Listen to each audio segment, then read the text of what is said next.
Okay. Oh my gosh. Ugh.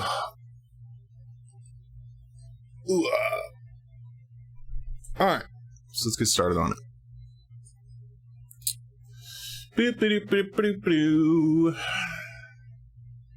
So this one we have almost the same stats as we did before. Right? So we're rolling for stamina here. So 7 plus 12, so we get 19 stamina.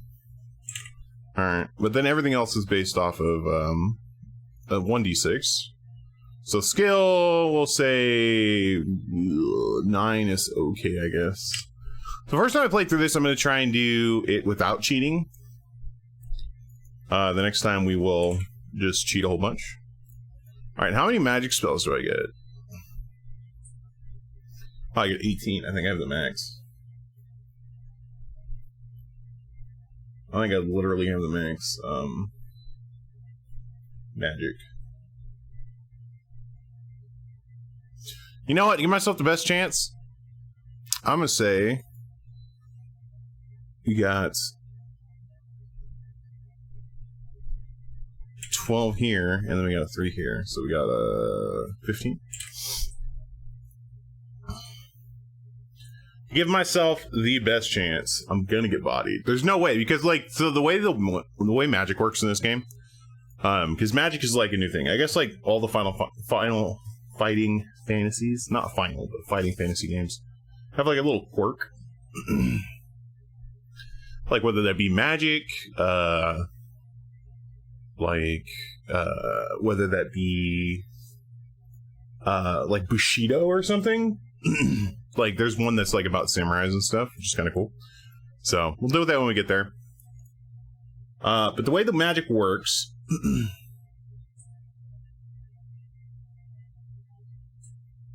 oh, it's plus 6. Add 6 to the rolled number. Okay, so this one there. That's fine. So there's a bunch of spells, and just like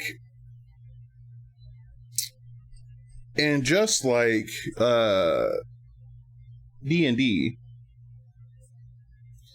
if you don't have the spell prepared, then you can't cast it. So I have 9 spells that I get to pick. Out of, how many are there? 1, 2, 3, 4, 5, 6, 7, 8, 9, 10, 11. So there's 11 spells, and I get to pick 9. Yeah. So it's gonna be real bad. Yo, Trish, how you doing tonight? Hopefully everything's going good.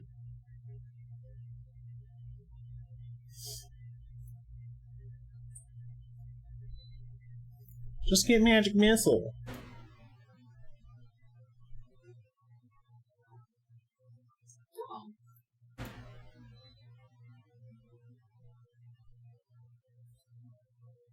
So I was trying to zero my audio there. Okay. I'm attacking the darkness. Yeah. So I mean, there's skill, stamina, strength.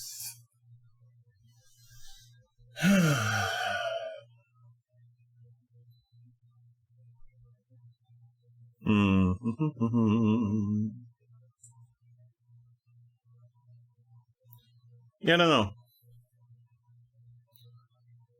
Like, what I was originally planning on doing is just, well, we might still cheat. To be fair. I might just say I have 9 spells. I'm not going to pick spells. We're just going to use the spells as they come up, right? Because, like, the way it says is, oh, you got to pick so many spells, right? So, like, oh, I want to pick two fireballs, right? 2 fireballs, 1 fool's gold, 1 ESP, 3 creature copies, right? And then if I run out of those spells, I can't use them anymore. Well, this whole spell thing is dumb. The spell thing is stupid. Fight me.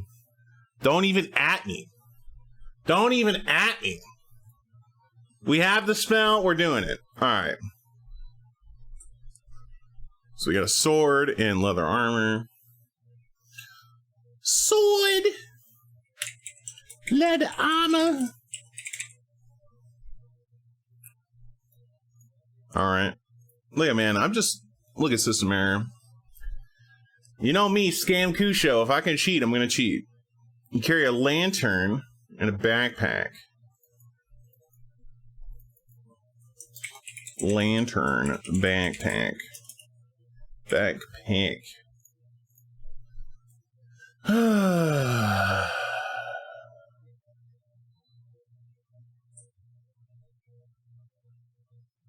Crossing off the old list. Alright, cool. So yeah, I mean, the spells are kind of neat. Like, creature copy is like, basically you just like create a copy of the creature and they fight each other to the death. It's pretty tight. ESP. Get into a creature's mind. Until what's behind the locked door. Probably giving misleading information. Wow, I don't do that happen. Fireball. You call it fire at will. Sure. Fool's Gold. Illusion spell. Illusion. Levitation. Luck. Yo, Insane Guy, what's up, dude? Shielding, skill, stamina, strength, and weakness. Alright. Give me a second. Oh, there's definitely gonna be a maze. Don't even worry your little head. Give me a second. I'll be right back. I'm gonna grab some paper, okay, and a pen, so I can draw a map. Because heck, using Excel sheets for maps, it's stupid and I hate it. All right, be right back. All right, I'm back. Okay. Paper and a pencil, because I don't know where the whole pen is. I'll try and be more prepared next time. Come on. Come on, dude. Coming Up Live will be an adaptation of episode since there's an actor cast as Grimm, the trans X-Men player who died in the anime.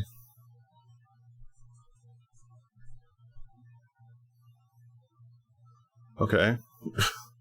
I don't know what you mean by this. Alright. Like, I know about the character, but, like, I don't... Why does it have to be an adaptation? Like, who cares? Blah, blah, blah, blah, blah. Like... Yeah, it's like, why can't we just have a canonically trans character? Like, I don't know. Alright. Sure. Adding a little thing, a couple things here.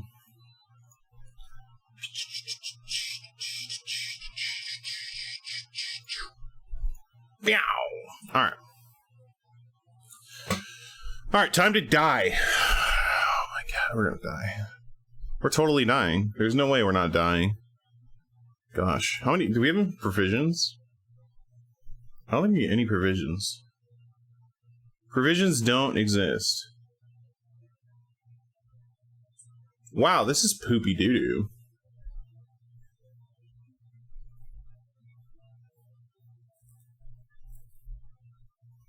See the luck spell for full rolls?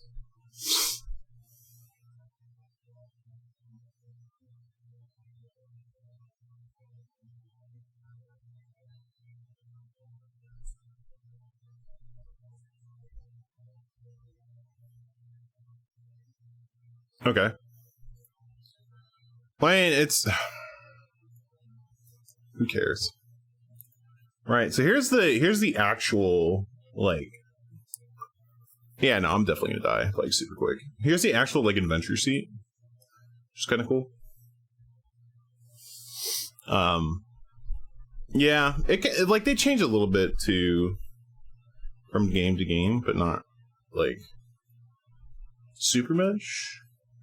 So basically, I can use magic to restore half my stat points in any stat, essentially. So, like, stamina, skill, or luck. Pretty much.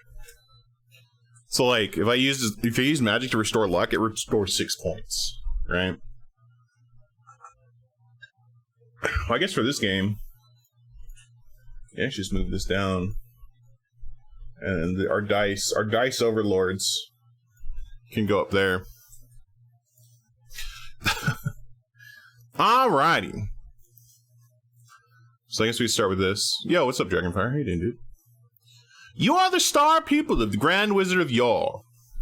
You have knowledge of magic, which is not perfect, but a little luck will be adequate for this quest. You also have in your possession a sword, and you are well practiced in swordplay. You're quite fit and have been exercising to build up your stamina. As in the Warlock of Firetop Mountain, you must first determine your own strengths and weaknesses before setting off. Readers of the Warlock of Firetop Mountain will be familiar with most of the following rules, but are advised to skim through them, as there are several points where the two books differ because of how they use in magic in the Citadel Chaos. First of all, you must use the dice to determine your initial skill, blah, blah, blah, blah. Alright, cool, we already did that. We're ready. I think we're pretty beef. We're pretty beefcake, but I'm still gonna lose, even though I'm cheating.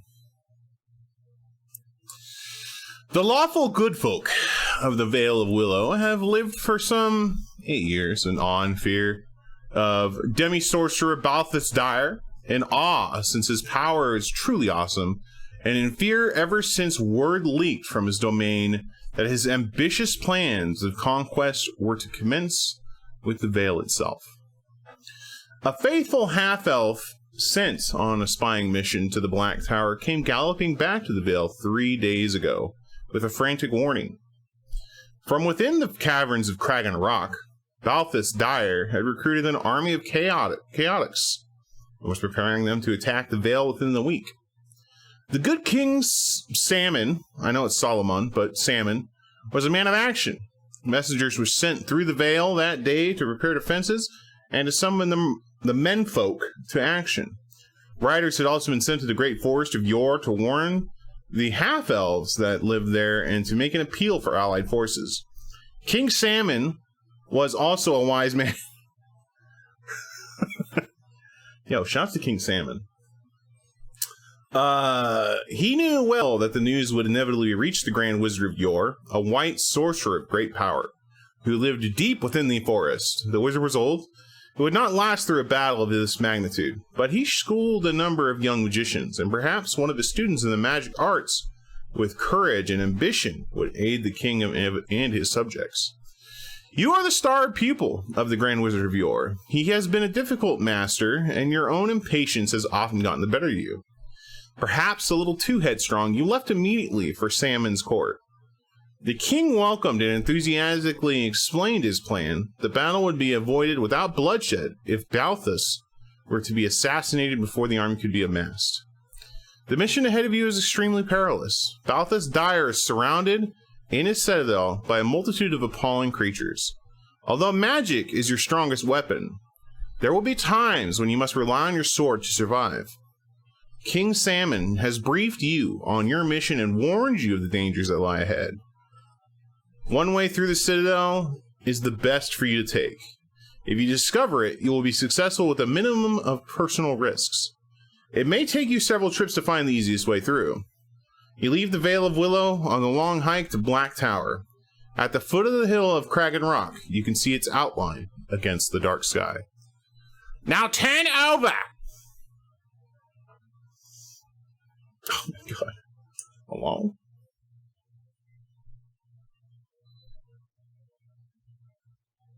Oh, dang it. I have the wrong magnification. Hold up. Hold up, chat.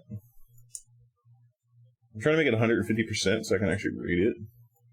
Some of these are not the greatest quality. You know, so. Yeah. Yeah!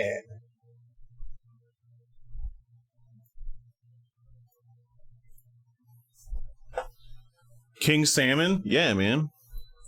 Make him wear salmon colored shorts and stuff.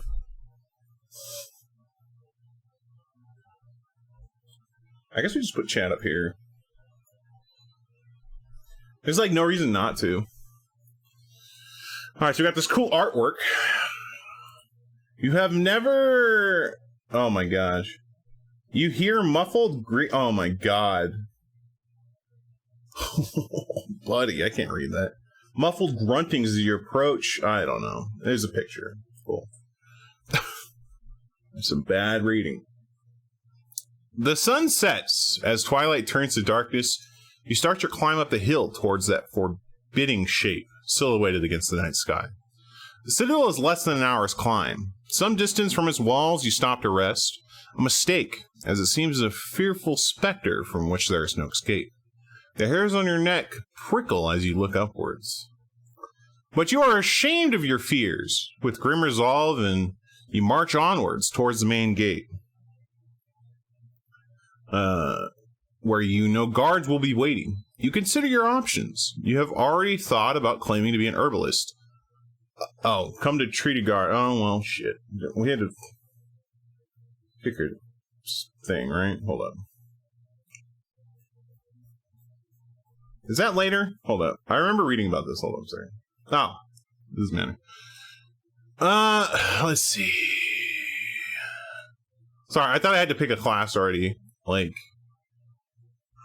before we started. Not yet. Anyways. You're ashamed of your fears. With grim resolve, you march onwards, blah, blah, blah, blah. Claiming you're an herbalist. Come to treat a guard with a fever. You could pose as a trader or an artisan, perhaps a carpenter. You could even be a nomad, seeking shelter for the night. As you ponder the possibilities and the yarns you will have to spin to the guards, you reach the main trail leading up to the gates. 2 lanterns burn on either side of the portcullis. You hear muffled gruntings as you approach, and 2 misshapen creatures step forward. On the left stands an ugly creature with the head of a dog and the body of a great ape. It kind of looks like a bear, but okay. Flexing its powerful arms, its opposite number is indeed its opposite. With the head of an ape on the body of a large dog, this latter guard approaches you on all fours. It stops some meters in front of you, raises itself on its hind legs, and addresses you. Which story will you opt for? Will you pose as an herbalist? Claim to be a tradesman?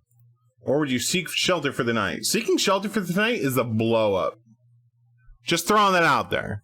I feel like that's an absolute disaster. I'm coming in hot as an herbalist, I think. I think herbalist is the best. I really think herbalist is the best.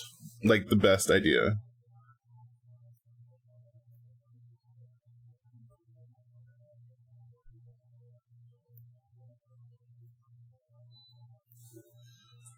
Alright, let's go to 291.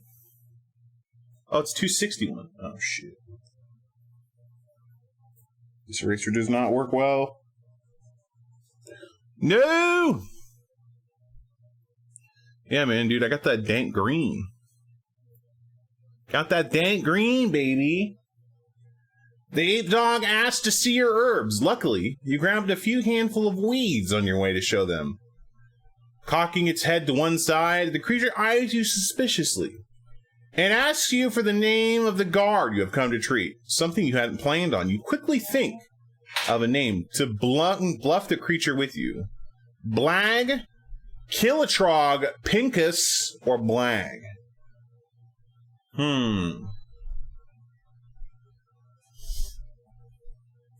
What name seems good, chat? Yeah.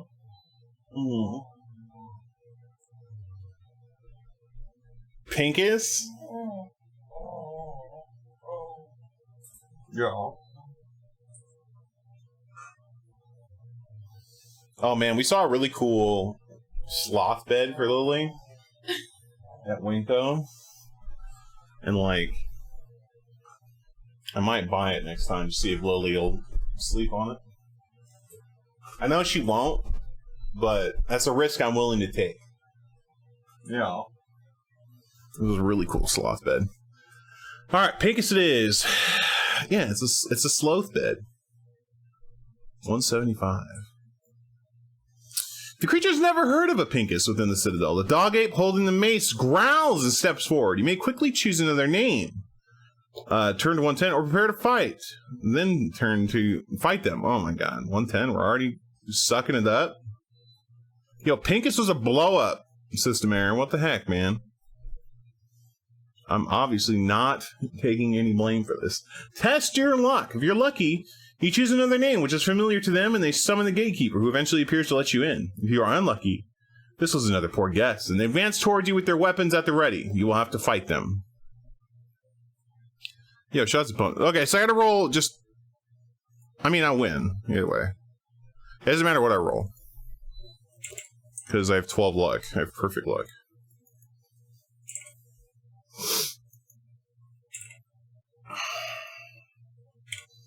Okay. So go to 11. All right, so we go to 251.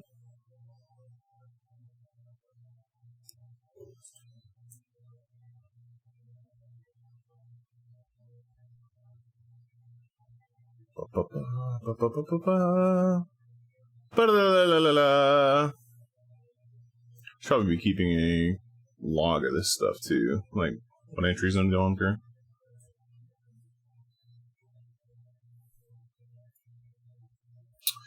You walk forward into a spacious open courtyard surrounded by large walls. Various lights are burning, and groups of figures are shuffling around in the darkness. In the center of the courtyard is a large monument of some kind, perhaps a fountain. Looking across the yard, you can see what appears to be the main entrance to the tower. Will you creep around the wall towards the tower? Stride boldly across the courtyard, tiptoe through the shadows towards one of the groups.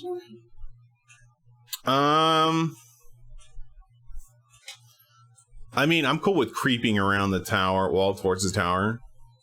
So I'm going to go 222.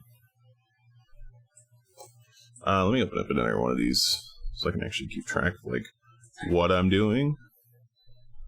Boop, boop, boop, boop, boop, boop. I mean, I know I'm drawing a map too, but...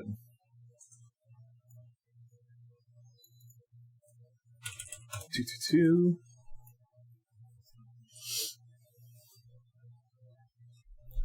So this is 251. Oh my god. Alright, I'm not drawing a map. Not until I need to. Anyways! Drawing a map is for suckers. Every time, dude. Every time I'm like, let's draw a map! It's for suckers, okay? That's what I'm saying. Alright. 222 is where we're going. I got a brain like a steel trap, dude. I'll never forget. As you creep around the wall, you hear a low moaning noise a few meters ahead. As you get closer, you make out the shape of a man on the ground, obviously in pain. He calls out for help. Will you approach him to see what you can do, or ignore him and continue along the wall? This fool looks crazy. That dude looks crazy. Ain't about that life. What the shit? I came in, I don't know, is this Bob? Is this Bob the Builder? Is this who we came in to help out? Oh my god.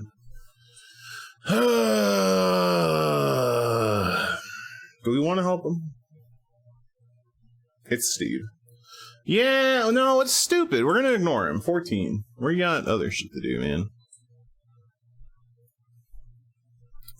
The shadow of the wall makes it very difficult to see. A loose stone slips and you lose your balance. Teetering on the edge, what you realize must be a deep pit. Test your luck. What? Hello? Did I go to the right page? Hold up. Let me... What? 14. Was that 14? Or did I go to 4? Alright, the shadow of the wall makes it very difficult to see. A loose stone slips and you lose your balance. Turning on the edge of what you realize must be a deep pit. Test your luck. If you're lucky, you regain your footing and step back to safety. You can then walk around the pit and continue. If you are unlucky, you fall in. It's okay for not helping Steve. Okay, we passed. Cool.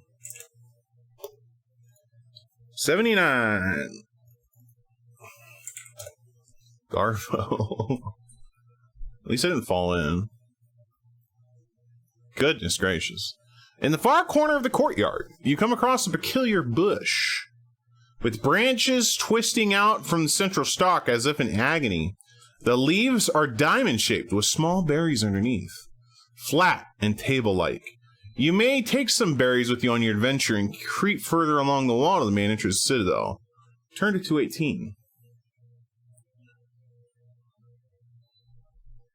Okay, so I guess I'm gonna write down small berries. 218. Sure. Knowing my luck, I needed to help that one person. Right? We're herbalists.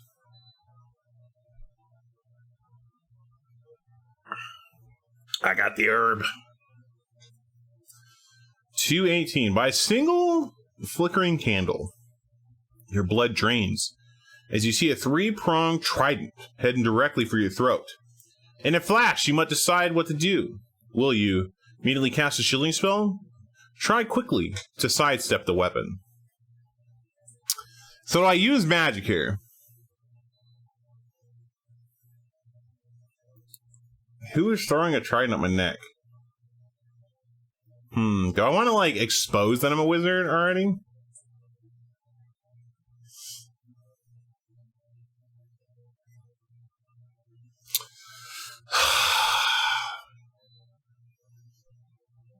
I'm gonna say we try and sidestep it. I say we try not to reveal our hand yet. Right? So I'm gonna say 57.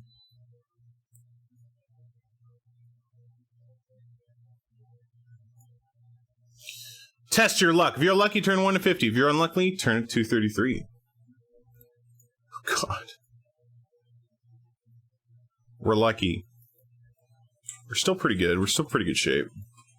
Turn to 150.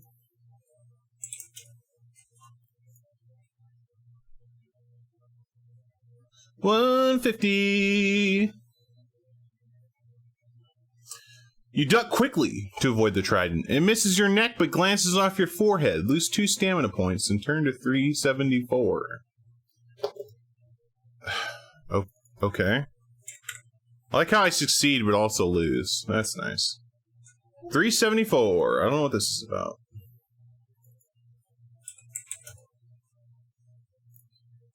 $374.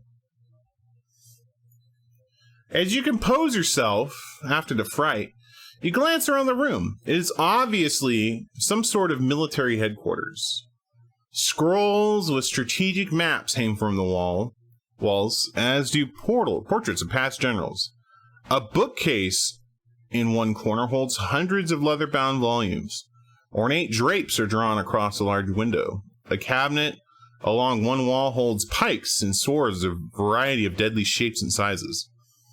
In the center of the room is a model landscape, which you recognize as the Vale of Willow. Armies of miniature troops are positioned on the table. This must be the invasion plan.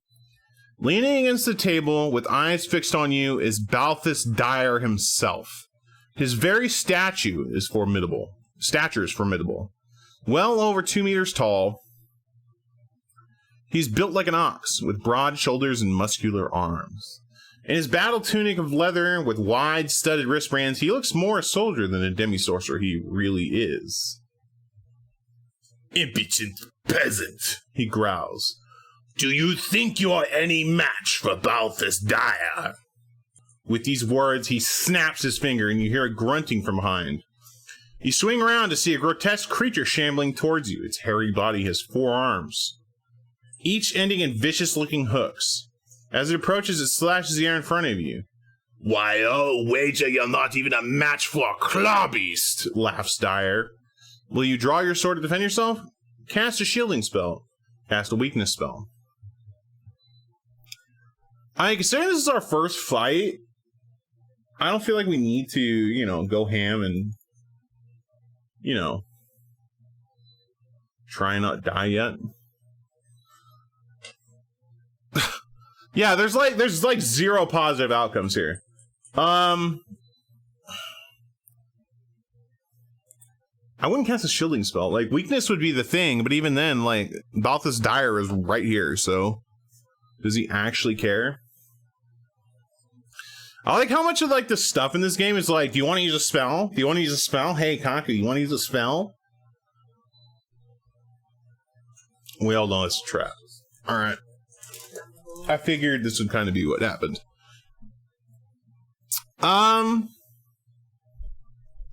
Let's use this spell. I'm gonna try and cast weakness on it. 158.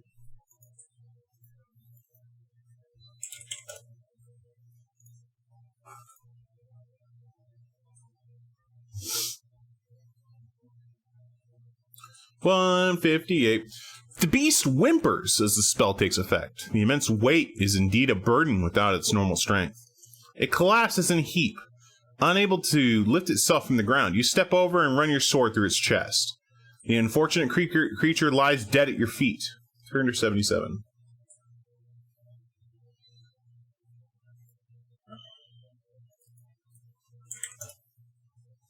Okay, that works. That's good.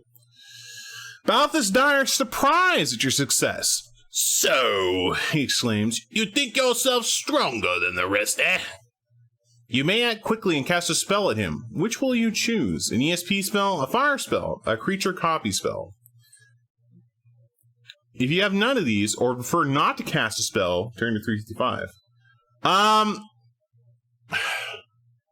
would say it's probably better that we just don't.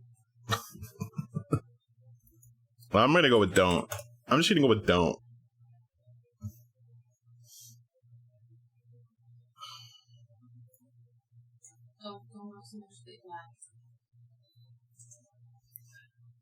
If you will not or cannot use your magic, you will have to rely on your... I'm sorry?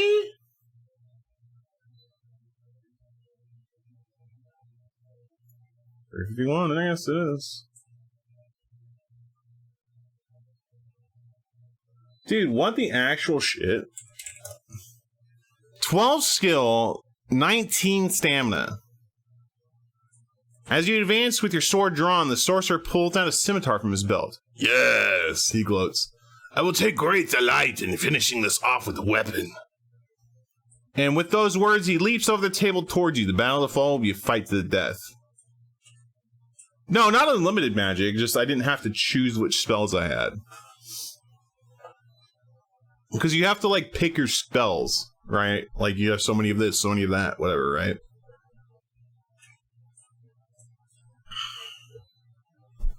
Fight unlimited magic. I'm trying to be, like, not stupid with my spells.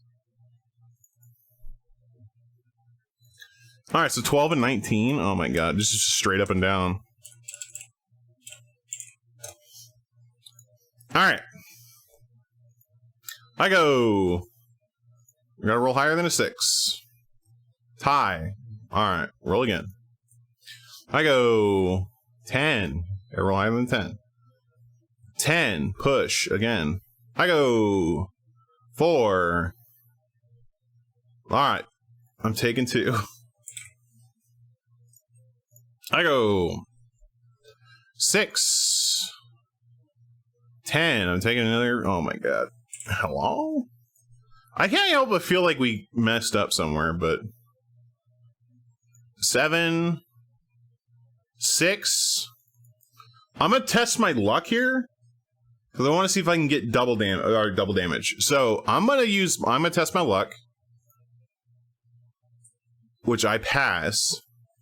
So instead of dealing 2 damage, I deal 4. So it goes to 15.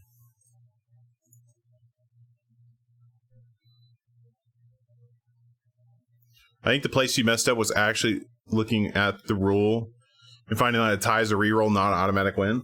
Yo, what's up, Arno? I mean, we could just say this guy blows up. You know, we spontaneously combust. All right, my roll. 7. He rolled a 9. All right, I go to 11. The first time playing through, I'm not trying to cheat a whole bunch, but the second time I do play through, I'm cheating. Snake eyes! Snake eyes! We're getting absolutely dumpstered. 10. I'm gonna test my luck.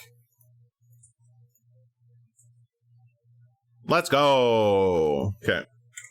She takes another 4. I didn't do this at all in the last game. You can definitely do this. 6. 7. I got 7. 7! How's everybody doing tonight? Hopefully everybody's having a good night. Ready for some relaxing story time. We actually tied. I am genuinely surprised. Genuinely surprised. 9. Oh my god. Why? 6. 6. 6. 6! Stacks are rigged as shit, man. I'm telling you. Conquest for Quake Remaster. Let's go. One campaign left. Let's go. You're almost there. 8.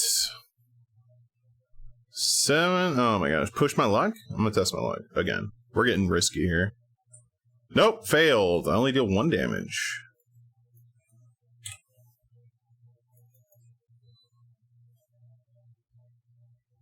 I mean, that's a lot of work, Moose. That's a whole mess of work. 5. We're totally dead. 10. I'm gonna push my luck. Test your might. Okay, cool. We passed. She's only taking 1 damage.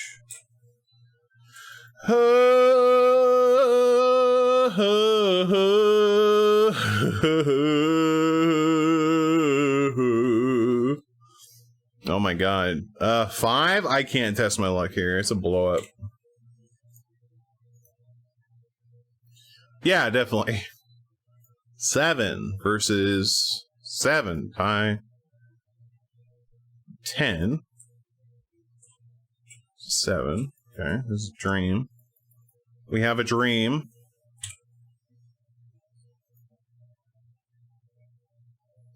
Oh yeah, that's good. 11. What a good roll.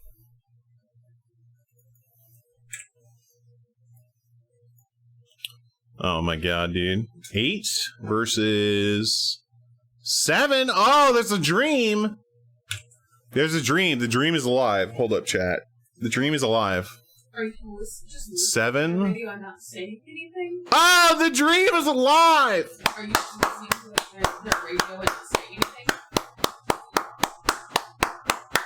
Hell yes.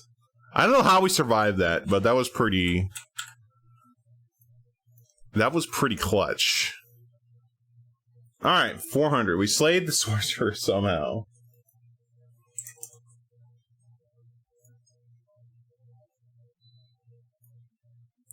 Balthus Dire lying at your feet is dead. Your mission has been completed. What? There's no way! How did I... What? Wait, did we win? There has to have been a typo.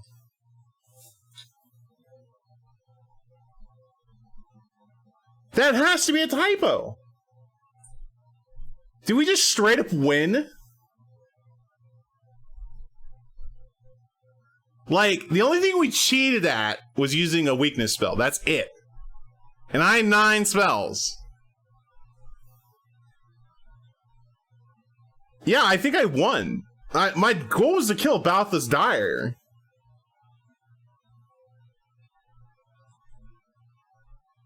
What the hell? Yo, what? I think I messed up somewhere. That's the... Okay, we're gonna try and play it again. So Balthus Dire lying at your feet is dead. Your mission has been completed. The Veil of Willow is safe from attack, for the time being at least.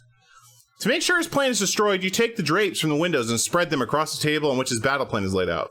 Taking a candle, you set fire to the rich curtains. As the flames lick the table, you consider your own escape. Do you have a levitation spell left? Sure. If so, you may cast it and float out through the window to the safety of the ground below. If not, you'll need to recall your reserves of skill and cunning to avoid the guards and dangers of Citadel on your escape. That's another story. Oh, really? You can? Oh, cool. Wow. All right. Well, first try. Easy clap. No, this is the second one. This is the Citadel of Chaos. Yeah, that's weird. Well, shit. Okay, I'm gonna go through again, and there's a reason. Yeah, it's Citadel Hedge Fund, you got it. I don't know if I messed up somehow? That's weird. Cause like, I went in the thing, when I went to the left, like, creep to the tower, some dude was like, I'm in pain. I'm like, nay. Went around him, dodged out of a pit, and then basically ended up right in front of the big baddie. Well, I mean, to be fair, the game does say that you can do that, right? Like, if you... That is a way to do it. You can do it really quick. Or with, like, minimum stuff. Oh, wow. Dude. Really? Really? Well, shit. That sucks. Kaku, the absolute mind reader, crushes the adventure. First playthrough. Oh my god. Okay, alright. We're gonna roll with the same stats because I love being busted. Makes me feel nice. Okay.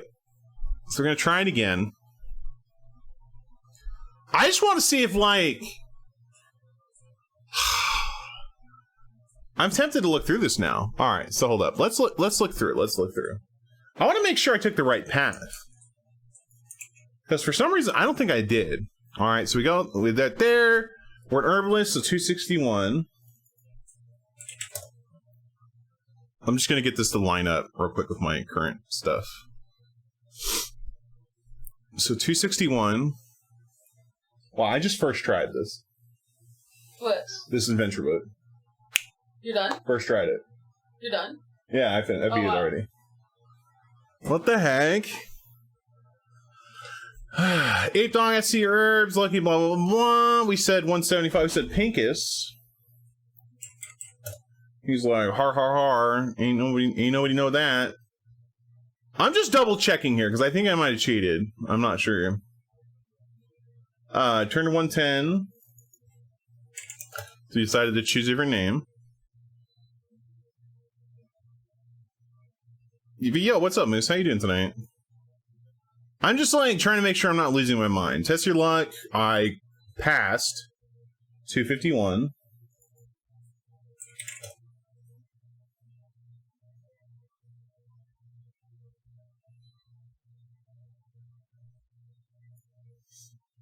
We walk forward and blah blah blah. Courtyard. We creep around 222. Yeah.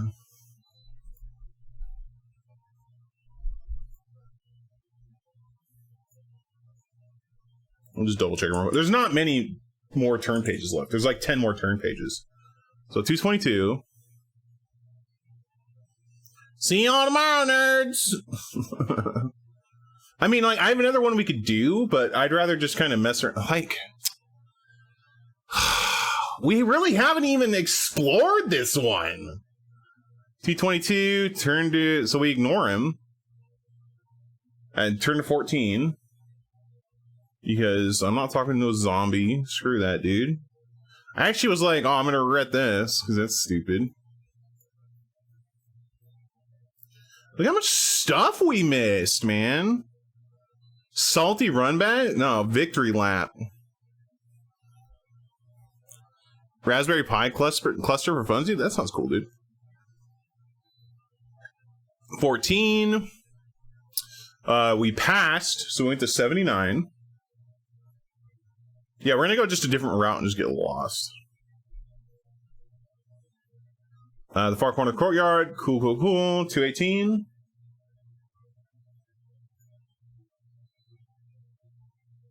This is 79. Wait, why did they go to 57?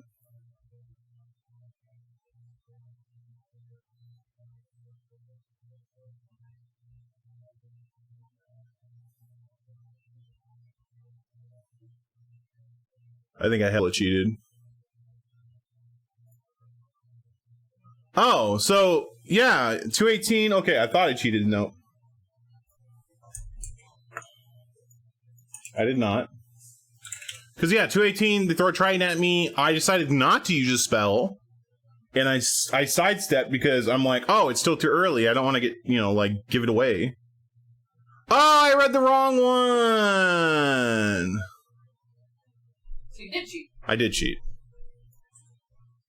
I went to 217. Because see how it says 218, 219 here? So I thought that was 218. Wow!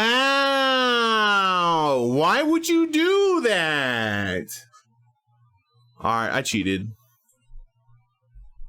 I done did a cheat. I don't care! I'm still a winner. Still a winner, chat. I figured it out. I figured out how we goofed. That's hilarious that I found the correct line, though. Because I'm like... We walk around the courtyard and he's just chilling in like some tent and he's like, fight me. Phony. You're a big fat phony.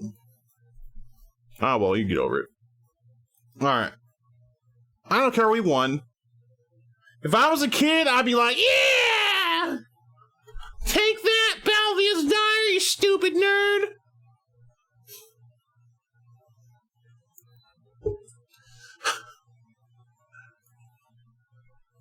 Yeah, I found the cheese, basically. Alright, let's start again.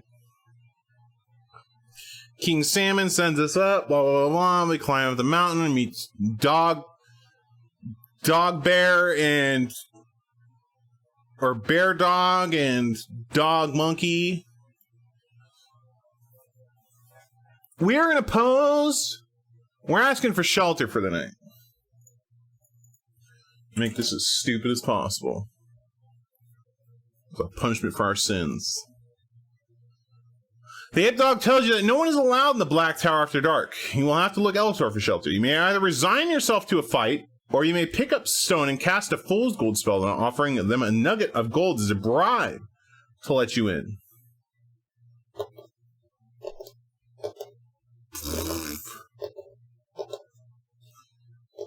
Yeah, I'm cool with that. Alright, we'll go to 8 magic.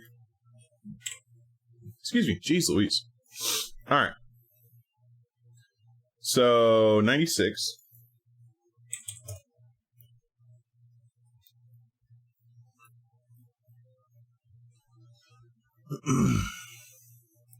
They accept your offering and summon the gatekeeper, who opens a small doorway in the portcullis to let you in. You leave them squabbling over the gold nugget. Turn to 251. Well, no, because you can't just walk away. This is your quest. This is your quest. Quest for the crown. You walk forward into a spacious open courtyard surrounded by large walls. Various lights are burning, and groups of figures are shuffling around in the darkness. In the center of the courtyard is a large monument of some kind, perhaps a fountain. Looking across the yard, you see what appears to be the main entrance to the tower. Long enough for me to get out of there. I have no idea how long it lasts. I'm not about to hang out and find out. Creep around toward the wall, stride boldly across the courtyard, or tiptoe through the shadows towards one of the groups. I don't want to go toward one of the groups. That sounds like a bad time.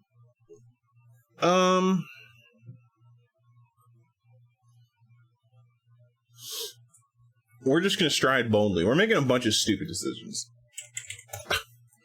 179. We're trying to mix it up here.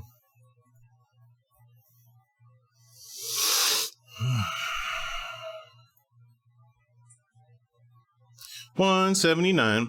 As you step out of the shadows towards the center of the courtyard, a voice in the wind cries, "Halt! Stand your ground!" You whirl about, but can see no one addressing you. You take another couple of steps. Again, the eerie voice orders you to stop. And this time an arrow zings through the air and lands close to your left foot. You jump back. Still, you can see no one. But now you are stuck. Will you press on forwards very cautiously? Make a dash for the monument in the center of the yard. Cast a shielding spell around yourself and advance.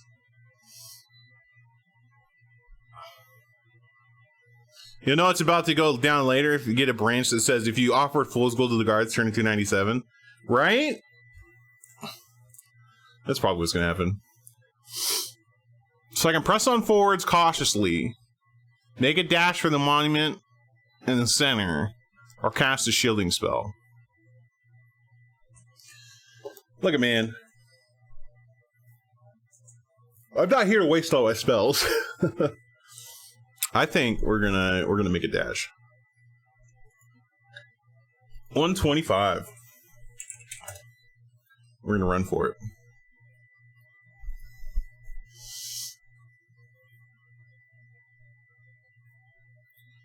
As you break into a run, 3 arrows fly out towards you from nowhere. Test your luck. If you're lucky, they all miss and you arrive at the monument, ducking behind the stone. If you're unlucky, one of the arrows sinks in your shoulder, causing you 5 stamina points of damage? What? Alright, well, we got 12, so I literally can't fail, so it doesn't matter. Like, whatever. Fine. Fine. Fine.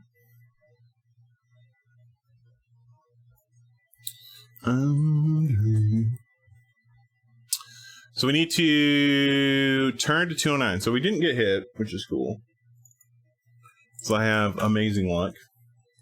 Absolutely amazing luck. They don't call me Kaku the Lucky for nothing. You cast your eyes over the strange structure. It appears not to be a fountain, but a temple of some sort. To one side there's a door, which you may investigate, or you may press onwards towards the Citadel itself. If you wish to press onwards, turn to 156. If you wish to investigate, turn to 362. A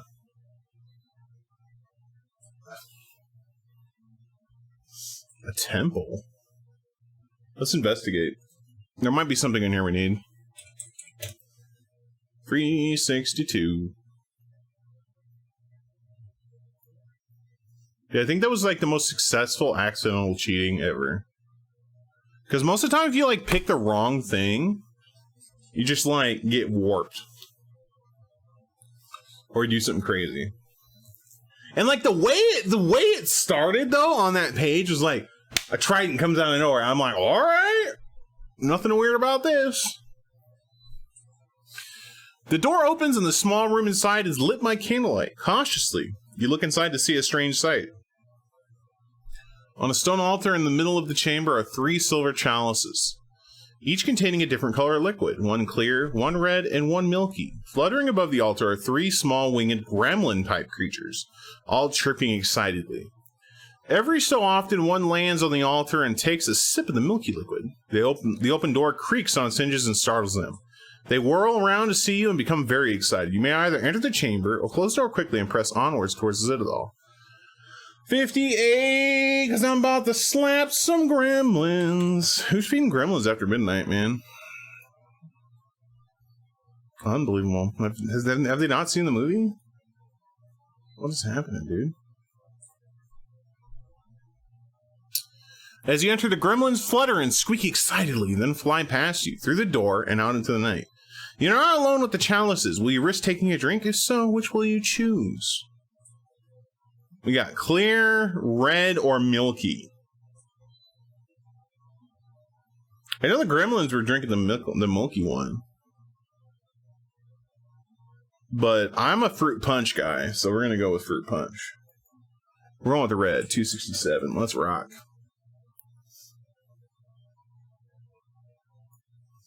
As you grasp the chalice, the liquid turns green, then a dirty brown in front of your eyes. It smells putrid, but you take a sip.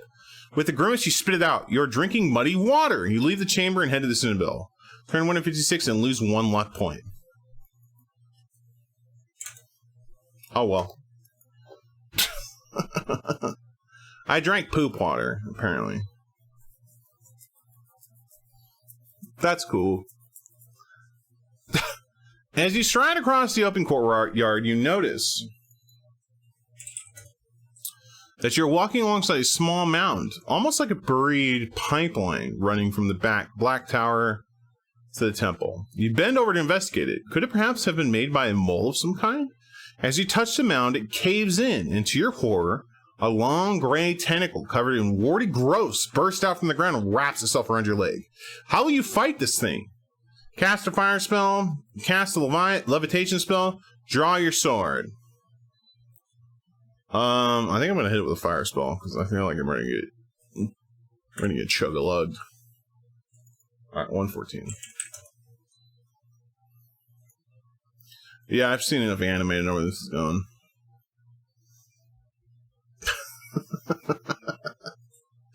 You point to the base of the tentacle and cast your spell. A puff of smoke and flash of light bursts from the hole in the ground. A shudder runs through the tentacle, and thankfully, it releases its grip. As it retreats back into the ground, you rub your leg to get the circulation back, and then set off towards the main entrance to Citadel again. Remember to deduct your fire spell and turn it to 18. Trust me, man. I'm counting. 218.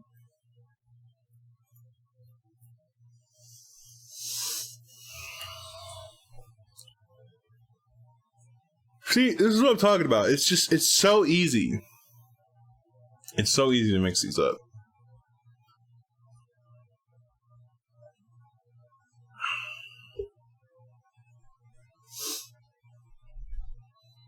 In front of you is a large wooden door, firmly locked. You may either knock 3 times for the guard, or you may use a strength spell to try and open it. 118. We're gonna try and knock. We're gonna give the secret knock. Give him the old rap-a-tap-tap.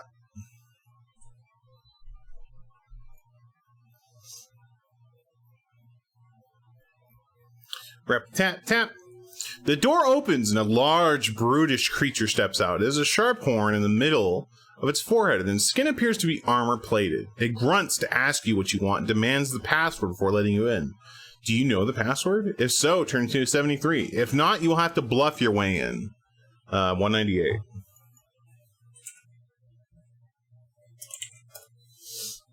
I guess we're bluffing. Look how huge this thing is. That's a big rhino. 198. You think quickly. Reach in your bag and pull out a handful of weeds. Showing them to the creature, you explain that you are an herbalist and have come to treat the Lord's librarian, who is critically ill. The messenger never told you of any password. Will he believe you? Test your luck. If you're lucky, he believes you and lets you in. If you are unlucky, he doesn't care who you are. You may not enter with the password. He advances towards you with his pike. Alright, well, let's just roll under a 10. There we go. There we go. Alright, so we 177. How, what a nerd believed us. Unbelievable. You're in a narrow hallway. This continues for several meters and ends in a doorway. Halfway along the passage, you can see an archway where some steps lead downwards. But you go forwards to the door or creep down the stairs. Go to the door, sure.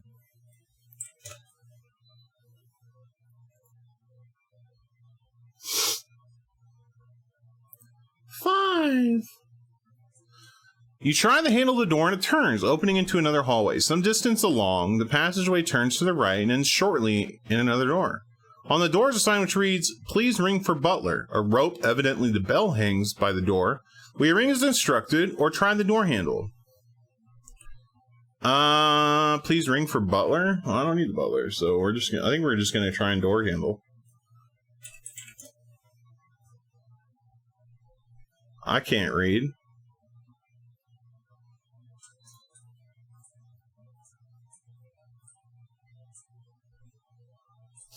Again, the door opens, but as you open it, you hear the deafening clanging of an alarm bell. Test your luck. If you are lucky, turn to 297. If you're unlucky, turn to 126. 8. We are lucky. 297.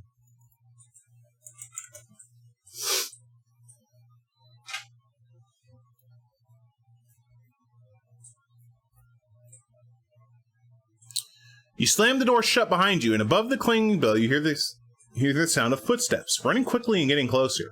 The corridor ahead forks 2 ways. Will you spring ahead and take the right fork, or the left fork? Or will you go back through the door and ring for the butler? No! Why would I... What? Why would I go back? Alright, are we left, gang? I think we are left, gang, right? We're going to 2. Left, gang.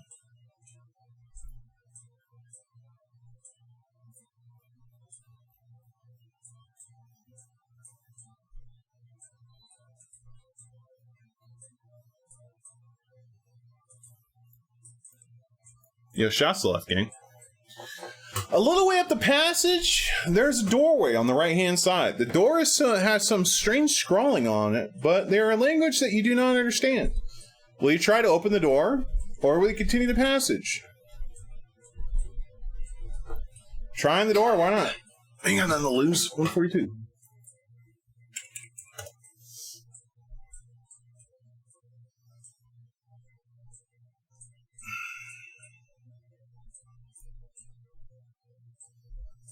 You try the handle and it turns. You can hear nothing coming from inside the room, so you open the door to look around. The room is small, with a golden candlestick on a table, but suddenly you hear a creaking sound from the floor.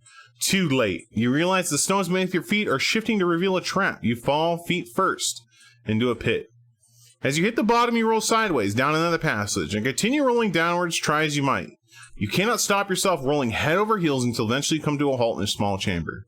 But the shock has been too much for you. As the world goes black around you, you hear excited chatterings. Then you pass out. 234. Well. Why is everything a trap? Who has this many traps in their house? Come on, man. You wake up in a dirty room with rough walls cut into the rock. Iron bars in the windows and the door confirm your suspicions that you are in a prison cell of some sort. There's not much you can do, but sit on the straw mattress in one corner until someone appears. An hour or so later, you hear a shuffling noise outside. Looking through the bars in the door, you can see a lizard-like creature shuffling down the corridor, carrying a mug and a bowl. The beast has two heads, which talk to each other as he walks. Its skin is gray and scaly, and a long tail follows it up the passage. It stops at your door and pushes the bowl and mug through a small opening into your cell, then shambles off to sit at a table across the hall. You have been given bread and broth. Will you eat and drink, or will you call out to this creature? A calicorn. To take your food, turn to 397. If you wish to try to shout for the calicorn, turn to 69. Nice. I don't know. I guess we're gonna eat. No, we don't need to eat. We'll turn to 69. We'll yell at it. Oi! Turn to page 60. Nice.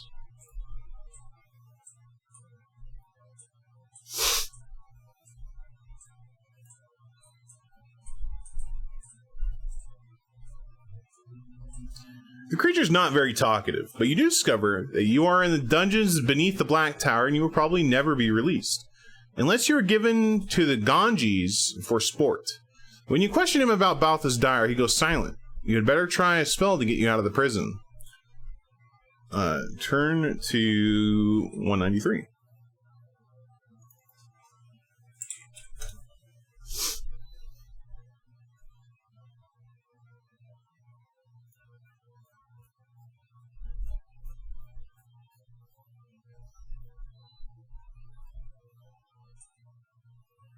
You're the easiest caller these guys ever got. I know, right? Choose a spell. Fool's Gold, ESP, or Illusion. I mean, Fool's Gold isn't going to do anything. I think Illusion is probably going to be the best bet here. So let's go with Illusion. 35.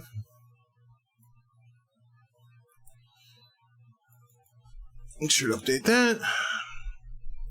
You concentrate on your illusion. You can either convince him that he is being attacked by an enemy, or make yourself disappear in the hope that he will come looking for you. Well, him being attacked isn't going to do anything. Make him come looking for me. 246. What? Just go where you want.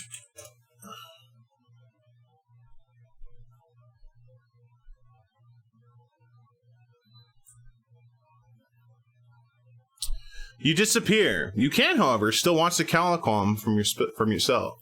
To your consternation, the beast does not notice that you've gone. You wait patiently, but to no avail.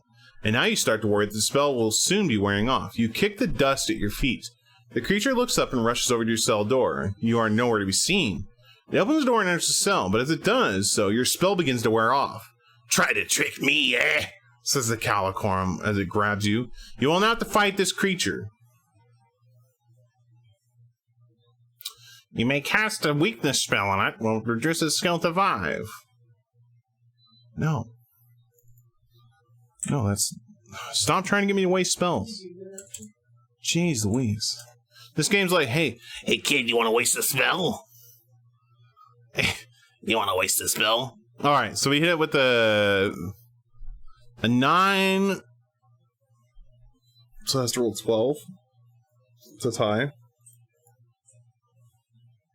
Not good enough.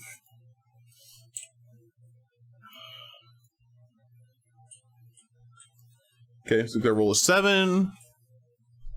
Alright, they hit us. Alrighty. So gonna get a 9 or higher. Do not.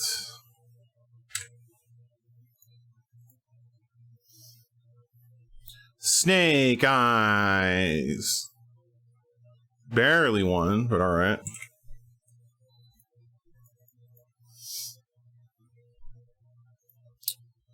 Eight. We win. Okay. Goes to 2, the last, hopefully the last strike here. Hold on, get slapped again. Woo! Nope, we're getting slapped again. Cool game. You're gonna 7, so 10. 10 or higher. Not good enough. Dead. Dead as heck. You may leave the jail along the passage, runs northward, 174. Alright.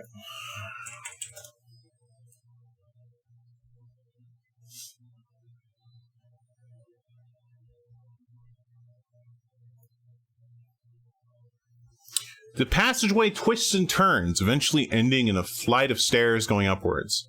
You climb the stairs and find yourself in a short passage, ending at a dead end. As you examine the wall, you discover a short lever, which you pull. The rock face ahead opens slightly and closes behind you as you walk through. You are now standing in front of a door, which is locked. Will you try to break it down, or will you cast a strength spell to smash it to bits? This game really just wants you to burn through spells super hard. We'll try and smash it down to 268. I'm really trying not to use spells if I can help it, right? Yeah.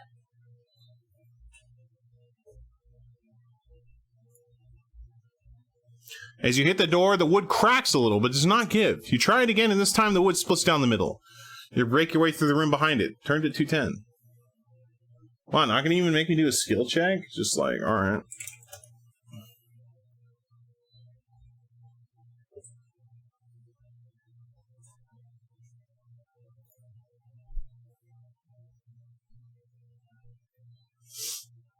You now stand in a large, round room. It is lit by a single torch, fixed onto one wall. There's no furniture in the room, save for a rough wooden table and chair in the center. Hovering above the table, fast asleep, is a very small man dressed in a green shirt and pantaloons. He cannot be more than a meter tall, and you cannot believe that he is still asleep after your noisy entrance. You hear a creak and turn to your right in time to see a small catapult fire a missile of some sort straight for you. It's going to hit you unless you use a shielding spell. If you use the spell, if you cannot or will not, turn to 359. It fires a missile at you? No, I'm just going to take it. I got health. 359.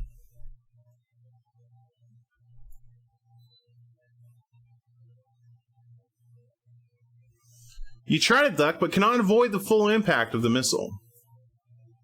Yeah, no, right? Just like people just randomly have catapults. That's pretty nice, dude. That's pretty sweet. Like, which hits you on the forehead and splatters over your face. You brace yourself, waiting for perhaps for the acidic reaction to take place. But the mushy liquid merely drips off your face onto the ground. Cautiously, you test it, first with your finger, then with your tongue. You have been hit by a ripe tomato. You turn to face the sleeping figure once more. Turn to 29.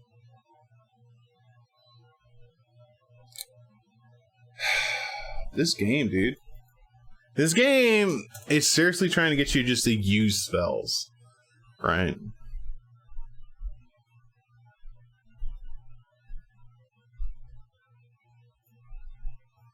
hit in the face with a freaking tomato. Who cares, dude? Cautiously approach the little man. As you get close, a single eye opens and looks you straight in the face. A wide grin spreads between the creature's ears, and he disappears. Good morning, dear, he says, a chirpy little voice behind you, and you swivel around to see him standing there, still grinning. I am Seamus the leprechaun, he chuckles, and holds his hand out to you. He seems friendly enough. Will you shake his hand and try to befriend him, or draw your sword? I mean, I don't think it's gonna, mess with your skin. Dude, ain't nobody here nice. This leprechaun, if I try to shake his hand, something bad's gonna happen. I already know. Do we take the diplomatic solution, chat? Do we try to be diplomatic about this? And not try and, fight a leprechaun first thing we do? What are y'all's opinions? Do we try to be diplomatic? Look, I'm not talking about, I don't know which leprechaun this is yet. I don't know if this is leprechaun from, Return to the Hood or, what's going on. Like, I mean, this is a game. There's been lots of trolls already.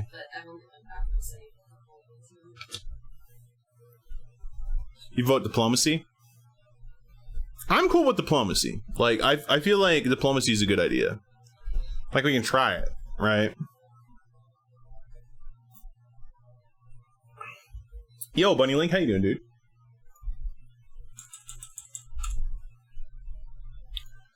Alright, let's try and be normal human beings.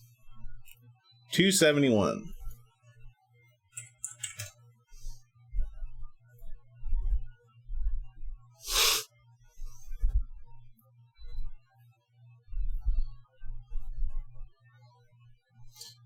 You grasp his hand and introduce yourself. Cry out as the nerves down your arm go numb. Seamus bursts out laughing. Lose 1 skill point. Cool. As you were using your sword arm, you have becoming angry, but the little man continues to shake your hand and laugh. A laugh comes from behind you, and you look around to see him floating in the air grinning. But you're still shaking his hand in front of you. Or are you? In fact, you now realize you are frantically shaking hands with a stuffed dummy, which is flopping around on the end of your arm. As you shake it, you throw it to the ground, but it is stuck to your hand. The situation is ludicrous, and you're becoming very angry. Just a little joke, he says the leprechaun, who snaps his finger. The dummy disappears. Now what can I do for you? Will you ask him the way onwards, or draw your sword? 348. We're gonna ask him the way onwards. I mean, 1 skill damage is not bad. 348. Like, that's the least of my worries. What happened so far in the story? Well, my first playthrough, the book kind of was set up in a way that I accidentally cheated and beat the game. So, yeah. This is the second playthrough. So basically what happened is it told me to turn page 218, right? And at the top it says page 218, 19. You see on the top here on the page it says 348, 349, 350, 351. I thought that was 218 at the top. In the passage, it was for 217. And the passage that was on the page, because it was a split passage, it was totally plausible to happen where I was. So I rolled with it. And apparently 217 was the line to finish the game.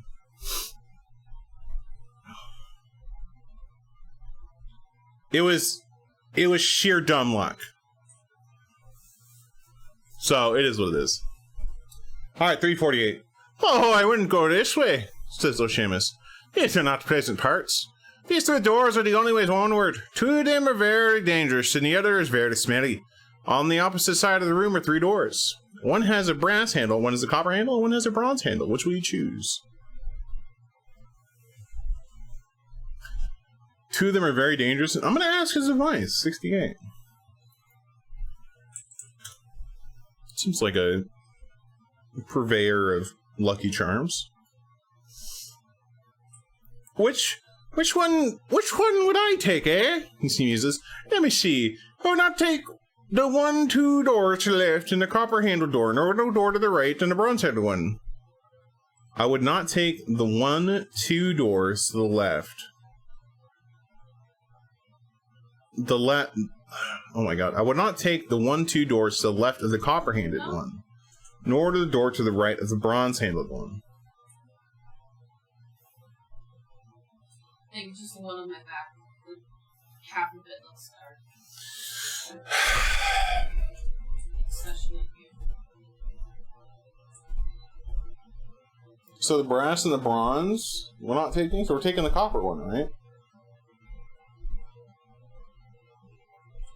Because the one to the left of the copper-handled one, I'm assuming, would be the brass-handled one.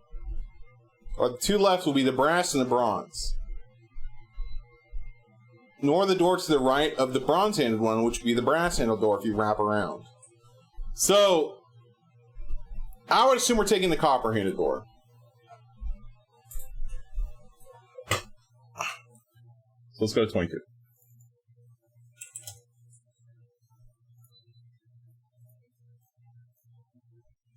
You open the door and step out into a long, dark corridor. Turn to 188.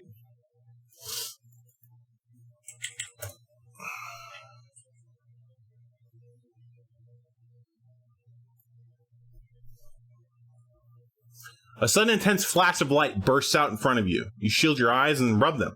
But you cannot see. Panic hits you and you hear a low growling noise. Padded footsteps come closer. And you cry out in pain as the unseen creature roars and embeds its sharp teeth in your leg. But you cast a strength spell, a weakness spell, and draw your sword and slash out at the creature. 51. We're going to try and just slash it.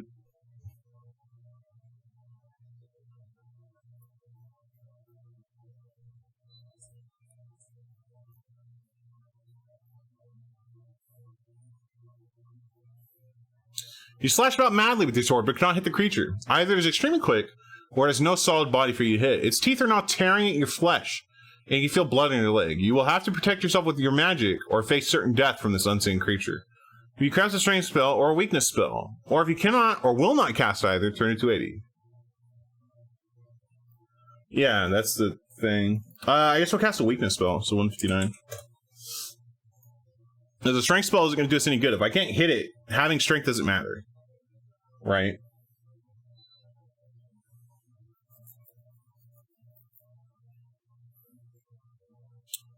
You cast the weakness spell. Hopefully, you wait for the creature's strength to fade. But as its teeth still maul you, you're just made to find that its attack is becoming more ferocious. You cannot feel your leg now. The pain is intense. You feel faint and losing consciousness as the jaw closes on your throat. Really?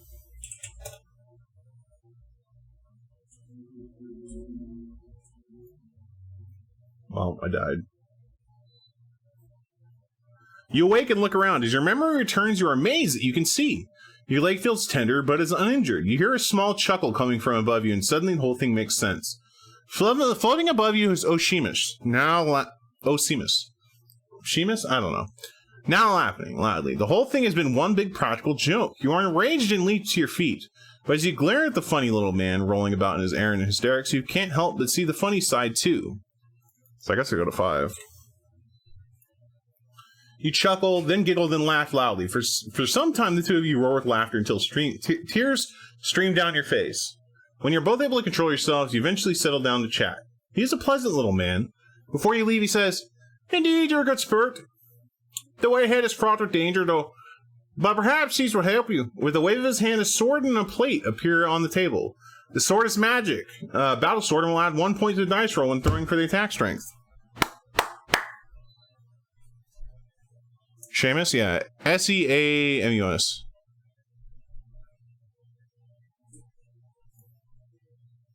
I would make it bigger, but...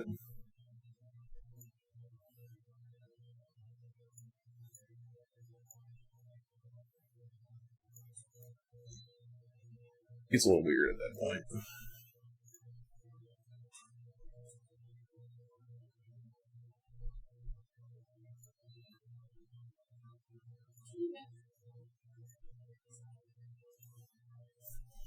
Oh, for sure.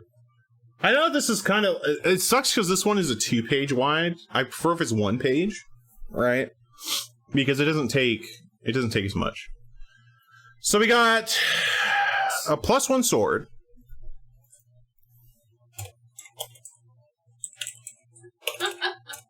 +1 sword, so that makes essentially our skill is 12 now instead of it should be 13 instead of 12.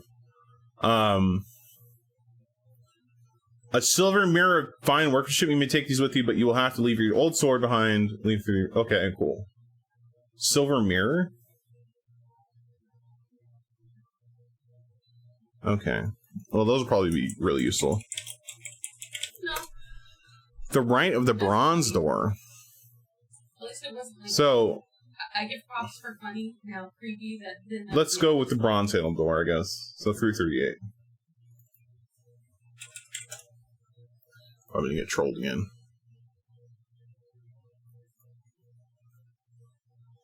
The door opens to a passageway. You follow the passageway onwards for some time, and it twists and turns to the rock. You pass another passageway, joining from the right, and carry straight on. Eventually, the path widens out, turn to 90. Yeah, also this one isn't as clear when it comes to like how it looks. Unfortunately, I might try and there's a couple that look kind of crappy. I'm gonna see if we can find better versions. The passageway widens, and you are now walking alongside a flowing river. Just ahead, a woman seems to be washing clothes. She has a basket of these clothes beside her, and several sets of long johns are hanging on the line behind her. You draw your sword in advance, ready for a fight. Hail her and try to make conversation. Using ESP to find out who she is. Hail her and try to make conversation, I guess. This is straight up a Medusa. I already know. This is definitely Medusa.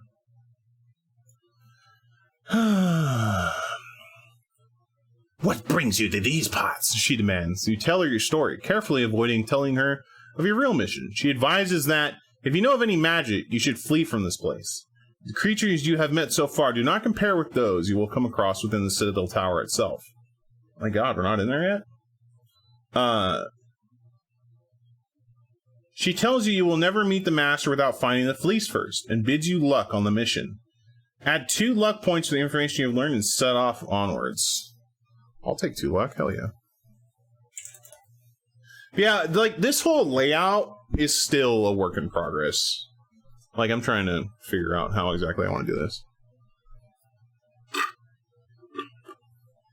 Turned at 6. So we're looking for the fleece. Not Medusa. Confirm not Medusa.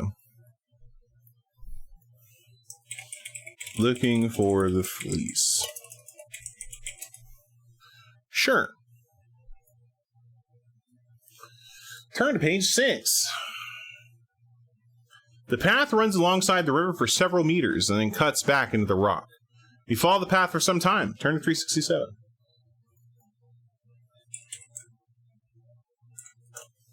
I wonder what these icons mean. Maybe to give you an idea of like what paths are on. Because there's a scroll, a sword.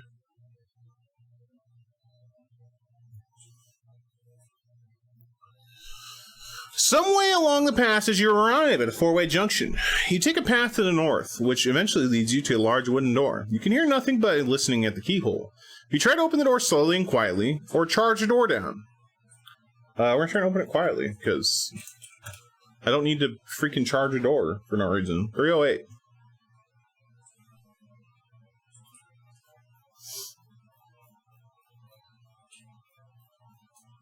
Always doors, door bosses.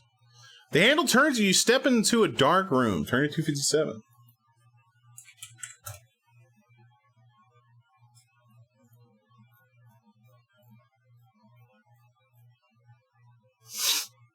You look around the room. It is only lit by your torch, although a fairly large room. It has little furniture in it, although a large boulder. That's a nice boulder. Sliced flat resembles a table. And a smaller rock forms a sort of stool behind it. In one corner, a pile of rocks are held together with mud. You cannot imagine their purpose, although they support 3 wooden chests. Then you jump with fright as your torch lights up a large creature, seemingly made of rock itself.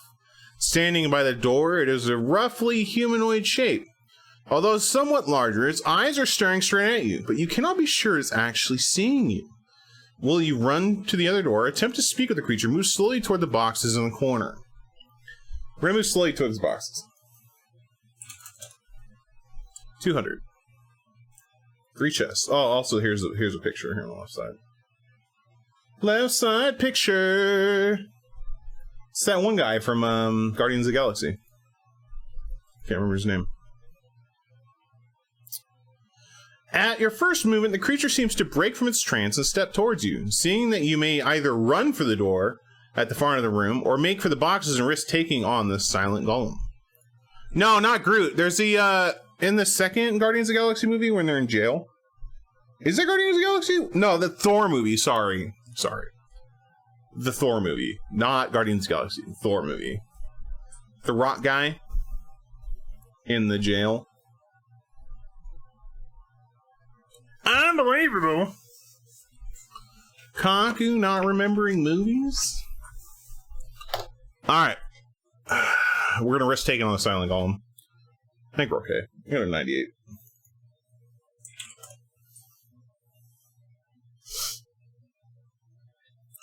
Yeah, can you believe that, Bunny Link? Unheckin' believable.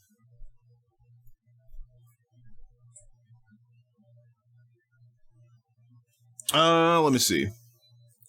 I want to say it's Thor 3. Hold on, let me look up on my phone because the browsers are going to be ridiculous.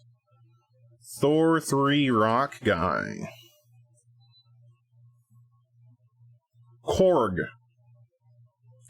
Korg is his name. Yeah.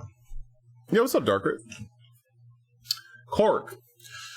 The golem advancing towards you is a slow-moving creature, and you reach the boxes easily. You curse as you find they are all locked. As you struggle with the locks, the golem closes on you. You may draw your sword and fight the creature, cast a fire spell, cast a creature copy spell, forget the boxes and race for the door. We're going to do a creature copy spell. We're going to go for 190. I'll start drawing a map if we actually go into a maze. If we enter a maze, it's map time, baby. Remember last time I didn't kill this dude and I needed the key from him? A perfect copy of the golem forms in front of you. You command it to attack the real golem, which is now almost upon you. Resolve the battle of the golems. If your creation beats the original, turn to 147. If it does not, you still have to finish the fight yourself. If you win, you may also turn to 147. Yo, thanks, dude.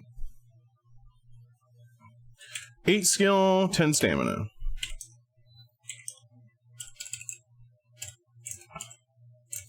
Alright, straight up and down, golems fighting. I could be looting boxes, but I'm not going to, apparently. My golems roll, 7. Other golem. Wow, getting absolutely dumpstered. Golems roll, 5. My golems roll, 7. Alright. I'm just gonna roll in order of these things here. Oh, you can't even see that. Oh my god. I guess when it comes to like combat and stuff, I should turn this back on. But like other than that, maybe not just not have this sheet up. Right? Maybe we can do something like that. Alright. The golems roll. 6. My golems roll. 5. Alright, the golems roll. 12. Oh my god. My golems roll. Not good enough. My golem's getting curve stomped. Golems roll. 6. My golems roll. 9. Let's go. Let's go, golem. Got him. Got him. 4. My golem's rolling hot for a 10. Oh no, I did. I had to leave that sword, but it's fine. No, I took the magic sword in the mirror. They're just not really in frame right now. I guess I could do something like this. I think I'm just going to turn off the adventure seat, like when I'm not actually doing anything. Alright, Golems roll. 4. My golems roll. 11. Let's go. Get him, Golly. Golems roll. 9. It's a pretty solid roll. My golems roll. 9. They tie. Golems roll. 6. My golems roll. 12. Hold that L. Okay. Cool. Turn to 174. I'm actually just I'm gonna turn this off and on. I feel like that's like the best option there. Alright, 174. But no, I definitely took the mirror and stuff. That's definitely gonna be useful. Like, anything in this game you can pick up, if you don't pick it up, you're gonna probably die. 147?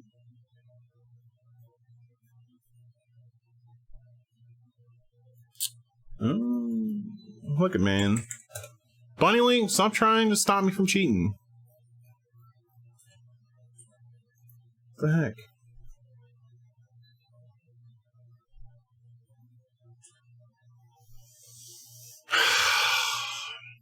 The golem crashes to the ground and breaks into pieces. With relief, you walk over to the boxes and examine them. Will you try to open the first box, the second box, or the third box? First box, sure. 260.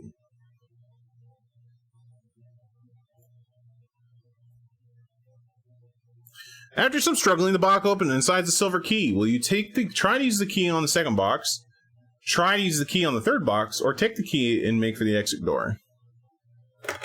Sure, I'll use it on the second box. Why not?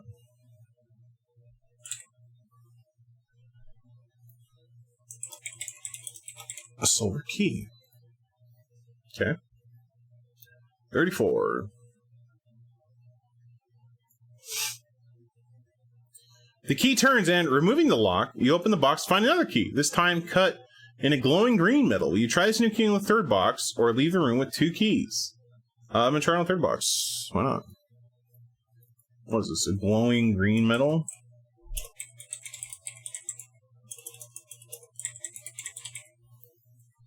I'm definitely gonna get radiation poisoning from this. Alright, 89.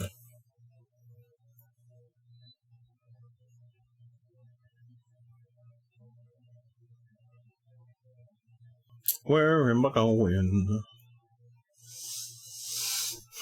The key turns, the lock clicks open, and you look inside the box. Inside the box is a glass jar, and in this jar is a spider, but not a normal spider. This creature has the face of an old man. He is talking to you, but you cannot make out what he's saying. A noise startles you and spins around to see that the door, the one you came through, is beginning to open. You put the jar in your bag and make for the other door. Turn to 237. Okay, so we get a jar with a man-faced spider. Isn't this the quandary that if you happen upon a jar, like say you're out on a walk, right, and you happen upon a jar, and inside that jar is a person, do you let that person out of the jar? Do you let that person out of the jar?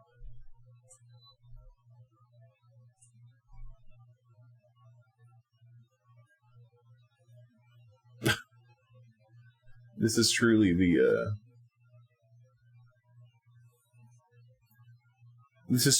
thing, like the question of the ages, if you will. Do you let the person out of the jar?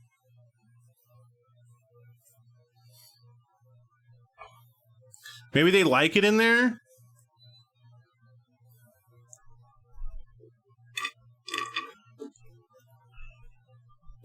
Dude, Moose, how would you feel if you were a person that was turned into a spider and put into a jar?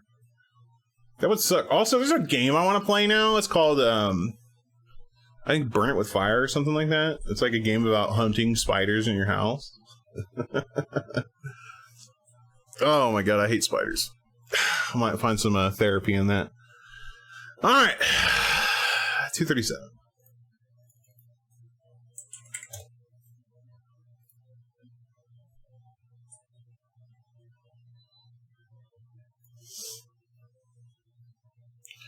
You open the door and step towards a touch out of focus. I mean, yeah, there's like the only thing I can do about it is like this camera's a little janky. I need to set up autofocus again, but if I'm out of focus, so be it. Right. It's fine. Yeah, I'll have to get... I usually do manual focus on this thing, so I'll have to autofocus it and then, you know, figure it out. So, there's a lot of things I don't know about this camera. Still, I'm going to be 100% honest with you. I suck. You open the door and step into a passageway, which runs eastward for several meters and then ends at the foot of a staircase. You climb the stairs and eventually find yourself in a narrow passageway. A short distance ahead, you can see an opening into a large, well-lit room. You press on forwards, turn to 169. Nice. Nice.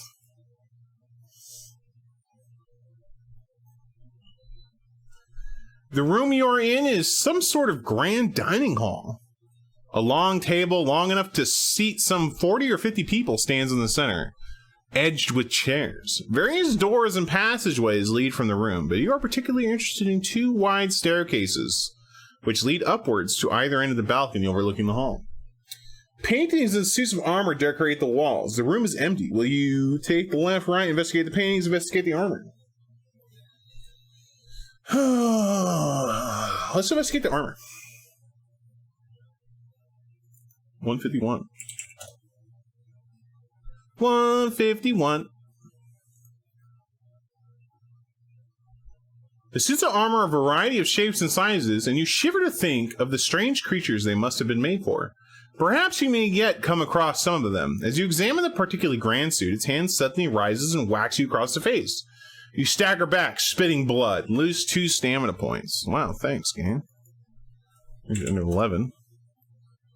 But the armor makes no further move, and you decide it may be prudent to continue upstairs, either up the left or right staircase, or right the right-hand staircase. Sure, we're gonna go left, gang, because that's how we roll. 19. It's not gonna let me check out the paintings. What the heck, dude? What the heck? Yo, team left. What's up, Twig? So I started drawing a map. You can barely see it at the very bottom, and then I just said, screw it. Yeah, you got slapped, dude. I'm not sticking around. The staircase creaks as your foot falls on it. You try to ascend as quietly as possible, but the old timbers groan under your weight.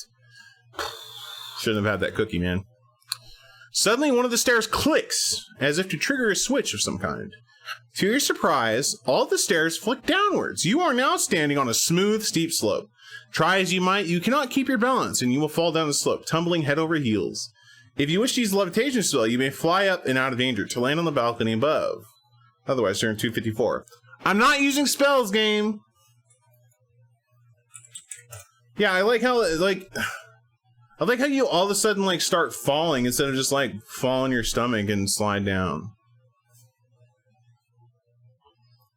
254. You're not getting any spells out of me.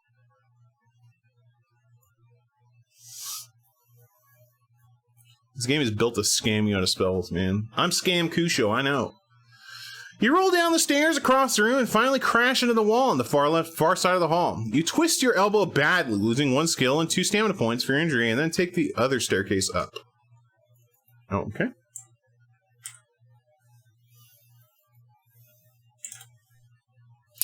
Faux show. 197.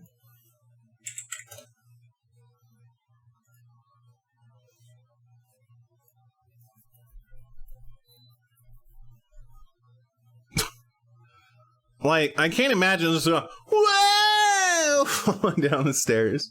The stairs are well worn and creak under your weight. Cautiously climb up to the balcony, turn to 363. Nice. Left gang, it hacks me again.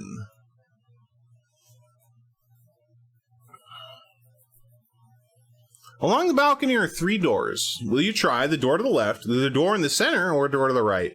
Left gang it is. 228.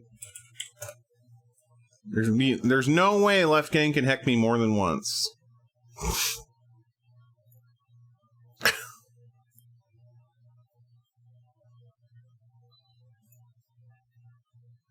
The locked door is very strong and made of solid oak. It is unlikely you'll break it down, but you may try. Otherwise, you could use a strength belt to smash it. The lock is copper. You could try using a copper key if you have one. Which will you choose? I have a glowing green metal and a silver key. Glowing green metal. I don't have a copper key.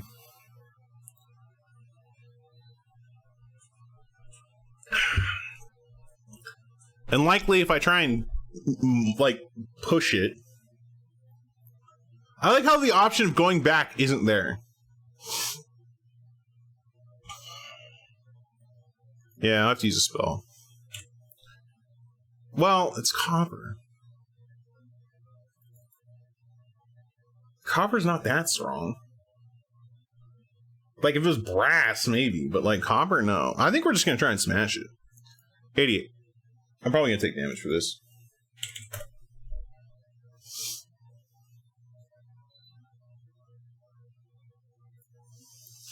The door is extremely strong, but cracks a little under your charge. You may try charging it as often as you wish until you break it. Roll a die for each attempt. If you roll a 6, you succeed.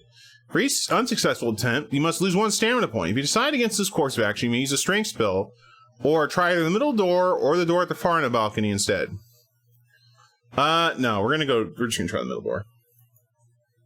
I'm gonna look for a copper key. 64. You listen at the door and can hear squeaky noises. The squeaky voice is laughing and squabbling. You try the handle and the door opens. Inside is a brightly colored room. A few small beds are in one corner, and strewn about the floor are small mannequins of various brutish creatures. Along the right-hand wall is a large box. And just beyond the box is a door. In the center of the floor, and looking up at you quizzically, are 3 small creatures. They are human-like, but have green skin, pointed ears, and slit-like eyes. What will your approach be? I'm gonna say... look in your pack, offer them something. 3.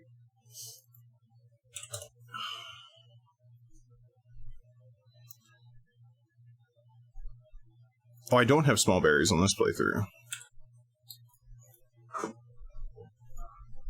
I give him the jar with the dude.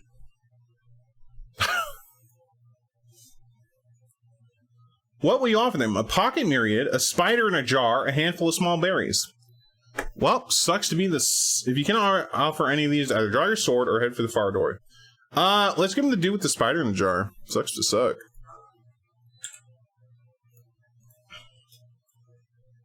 $59. No! Yeah, sucks to suck, dude. Look at man, I play Tau in Warhammer 40k, so I'm all about the greater good, baby. They are revolted by your gift and run over to the corner of the room, hiding under the beds. Somewhat puzzled by the behavior, you leave the jar on the floor and make your way for the door on the far side of the room. Why not just keep it? Oh, I'll rip. Spider jar guy. 140. Rest in pepperoni, spider jar guy. You leave the room and head down a short corridor. Some meters down, you find yourself at the foot of a staircase. There's a spiral staircase which leads right up into the Citadel tower. You climb the stairs cautiously and eventually arriving on a small landing with 2 doorways in front of you. Will you take the left-hand door or the right-hand door? Team left. 25. Yeah, I don't know why we just didn't pick up the jar and take it with us. Like, what are they going to do? Right? The door opens, allowing you into a large circular room. You scratch your head quizzically. In the center of the room, you can see a small island, surrounded by a wide trench, on which stands a chest locked with metal fastenings. The trench is too wide to jump and is very deep. Just inside the door is the length of rope. A door leads to the room opposite the door you came in. Will you ignore the box and walk around the trench to the other door? Cast a strength spell and leap across. Pick up the rope and formulate a plan. Pick up the rope, formulate a plan. Because strength spell and leaping, why not use levitate? Like, I don't get... Like, if it was levitate over to it, sure. Strength spell, that's iffy. 239.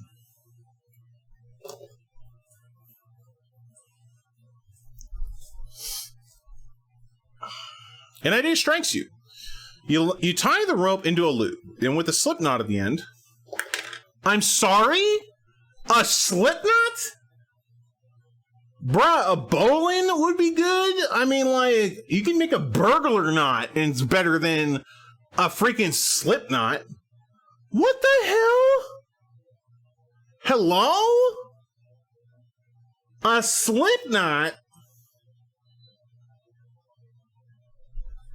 No, I mean, like, oh my god, this makes me so mad. A slip knot? Come on, bro. You yank on it and it freaking just goes away. Oh, well, good job. What's a slip knot? So a slip knot is basically like a slip knot is a knot that'll hold, but if you pull on it, it disappears. It pops out. It can't hold itself together, right? Slipknot's alright. Yo, Rare Form, how you doing?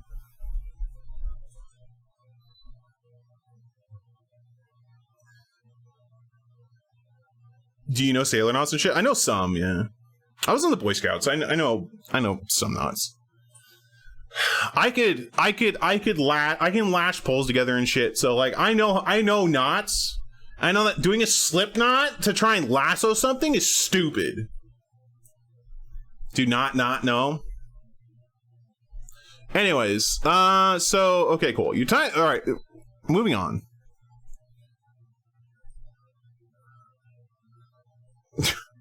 You try to snare the chest. After several throws, your loop goes over the chest and the slip knot tightens around it. You pull and the chest shifts. You pull once and it falls over the edge and down in the trench. But to your dismay, the weight of the box is enormous and it pulls you...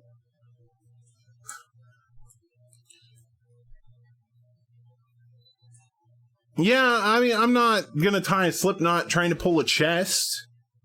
Would you, Trisha, would you trust a slip knot with a chest made of metal?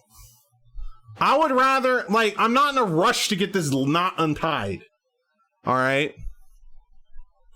There are better ways to do this, okay? A slip knot is not the way to do it. And neither is playing slip knot while tying the slip knot. If you have a levitation spell, use it and otherwise turn to 82. Alright, we're using a levitation spell because this is like the smartest play.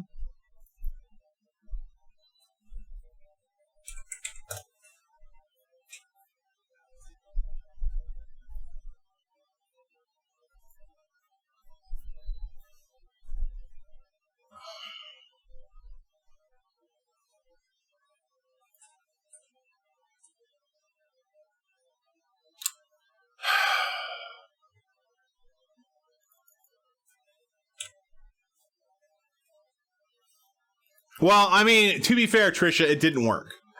You release the rope and float into the air. Dropping back onto the ground of the rim of the trench, you curse at the fiendish trap that had been laid for greedy adventurers like yourself. You could have just levitated over there, idiot. You move on to the door opposite your entrance and try the handle. Turn it to 206. Dude, yeah, it's got a jacket with like... We're talking like metal, bro. Metal, brother. Wow.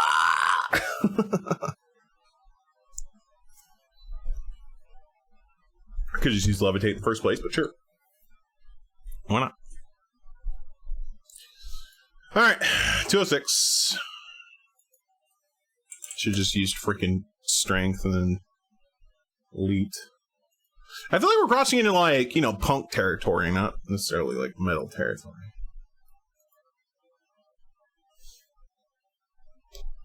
You leave through the door and find yourself at the foot of another spiral staircase leading up into the Black Tower. Climbing the stairs, you eventually come to a landing where a single door is the only way onwards. You try the door, it opens slowly. Turn to 182. Meshuggah.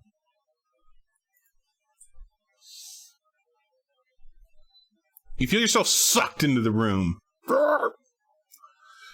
As if by magic, your torch flickers and dies. The room is pitch black from nowhere. Yet everywhere comes a mocking laugh which fills the room. Foolish adventurer, says another voice, which changes the tone from high to low as it speaks. Welcome to the home of Ganges. Unfortunately, it'll be the last room you ever see. But of course, you cannot see, can you? But we can see you, can't we, brothers? And laughing voices come from all around you. Suddenly, a ghostly white, luminous face flies towards you. You recoil in horror, throwing yourself on the ground and begin to feel very frightened. Lose 1 skill, 2 stamina, and 1 luck. Wow, Jesus.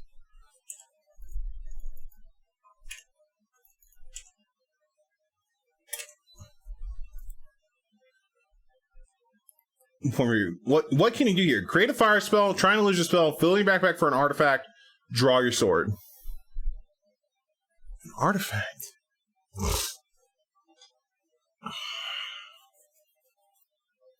Let's try 322, I guess.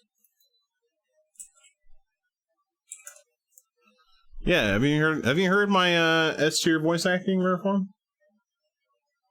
Dude, it's really good.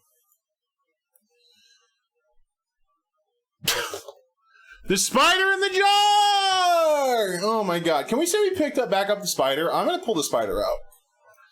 Like, I don't see the point of, like, they ran away from the spider and we're just like, yeah, I'm just gonna leave that here, dude.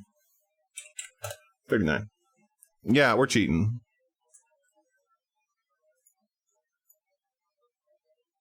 $39. I didn't lose a spider. You would have left the spider? I wouldn't have left the spider. You take out the jar and as you do, the Ganges grasp. Rockney! Says a voice. You have returned! And with those words, an invisible hand snatches the jar from you, lays it onto the ground and opens the lid. The Spider-Man torn you and growls a little growl. You draw your sword as the beast scuttles towards you angrily. You must fight the creature.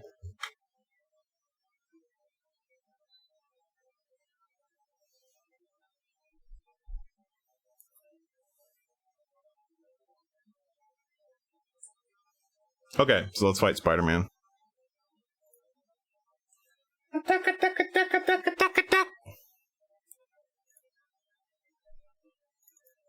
Alright, so 7 and 5.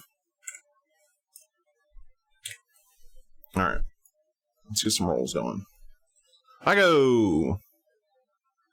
So he is 3 under me, so he's gonna roll a 9 or higher.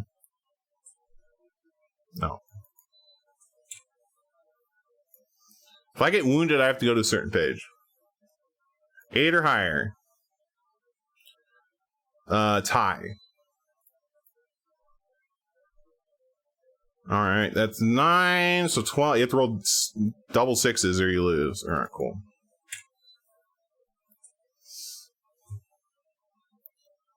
Alright, 8 or higher.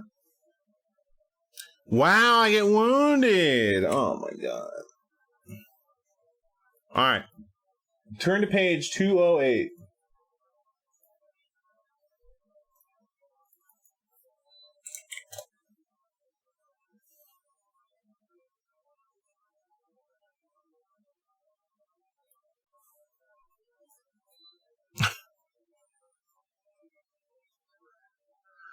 Serves you right, cheater. I told you I was cheating this playthrough. What are we doing? What are we doing, Bunny Link?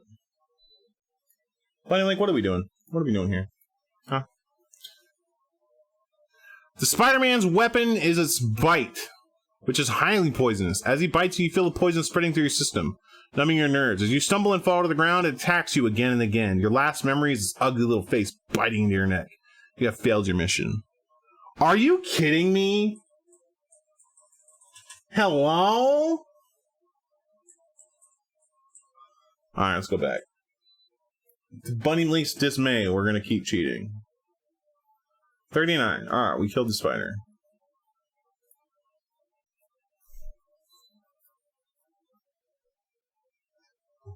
Copium. Correct. No, I'm not starting. Rare form, don't tell me how to run my stream, please. My immersion! Oh my god!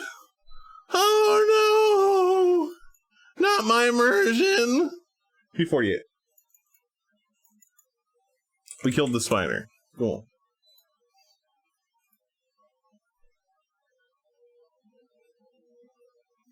I mean, I wouldn't be surprised. I mean, I hadn't heard of these books until recently either. A silence spreads over the room after the spider dies. Suddenly, a blood-curdling scream comes from one corner, and a hideous face appears in the air, shouting towards you, screaming as it comes. Your hair stands on end, and your legs turn to jelly. But that's not how life works. Yeah, dude, I already won. I already beat this game by cheating, so just cheating again. Don't worry about it. And your legs turn to jelly. Somehow you manage to reach the door, fling it open, and race through. However, you have forgotten that you are high in the tower and the balcony has no railing. You tumble over the ledge and fall straight down. If you have a levitation spell, turn 1 to 3. Otherwise, you land in the crumpled heap at the base of the tower and your broken body breathes its last breath. What? Did I go to the right page? Seriously?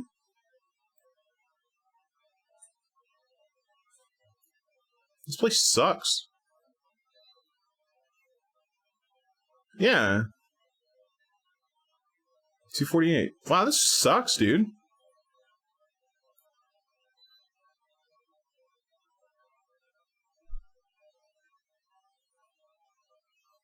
Alright, cool. I used the levitation spell. Sure. 2 spells. 103. Yeah, this is pretty scammy. How I saved the spider, but somehow he eats my face off. That's cool. Thanks, dude. You cast your spell and nothing happens. You fall down and down the top.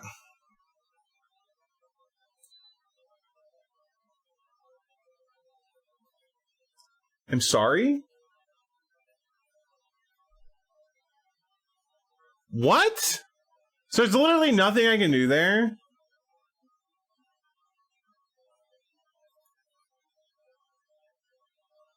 Expelliarmus. Stupefy.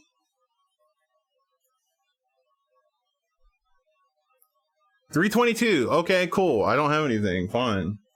Fine, Bunny Link. We didn't give it to him. None of these, you have to draw your sword and face them. 248. No, we still die. We still die. It doesn't matter. Too many skill points put into the wrong stuff. I don't... What? Rare form? I have no idea what you're talking about. Alright, yeah, there's no way we can win here. Right, we don't have any of the other items. So we just die. So that's cool. That's real cool.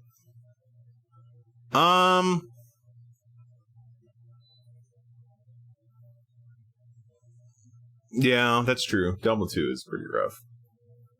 Alright, well that sucks.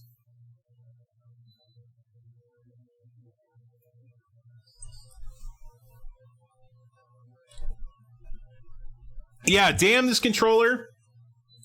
We'd have to start again and go a different way, because, like, I don't know how far back... Well, I guess we can go to that one door, right?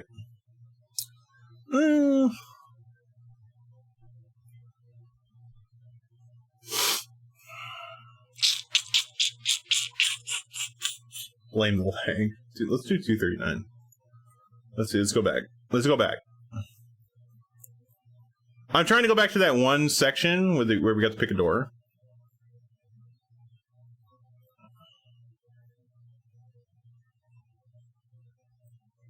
Okay, let's go back before 239. Let's use a spell. Yeah, major frame drops, dude. Figure it out. This is worse than Cyberpunk.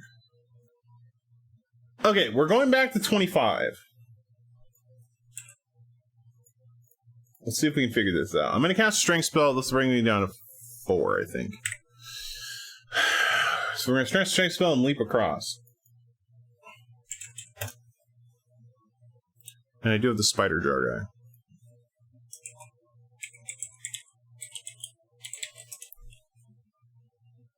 guy. Casual cyberpunk look. I mean, it's free real estate, Hindenburg. I don't know what you want, man. Yes! Well, what I like about No Man's Sky is that, even though I probably won't ever get it, right, is that it, the developers stuck with it and kept working on it. Like, I respect that. Respect. Alright. You cast a spell with your newfound strength, you may leap easily to the center of the room, over the trench, and break open the locked chest. You curse as you find nothing inside but a good weight of lead shot. Quickly, you leap back across the trench toward the other door. As the spell was wearing off, test your luck if you're lucky. Oh my god. Yo, Knock'em, how you doing? Okay, so this is still crappy. It still doesn't save me. So let's go to 59. So I'm still dying there.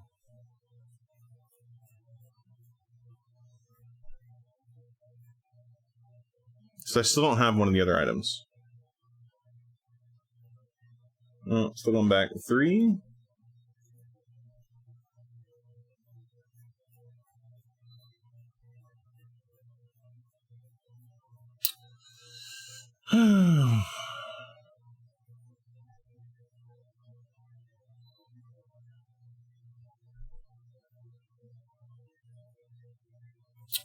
Nope, keep going back.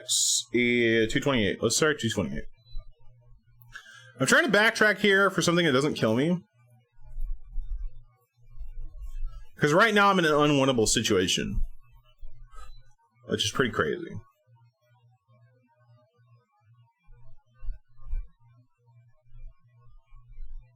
Oh, this is that one door. Okay, so I'll use a strength spell here. So go to 170. Let's do that. Just start over. Do you understand how many moves this took me to get here, Bunny Link? I'm just legitimately asking you here. To give you perspective, this is about 70 moves. Just throwing that out there. No thank you. I'll not restart. Imagine coming to my channel. Kaku, just restart. Just play the whole damn game again.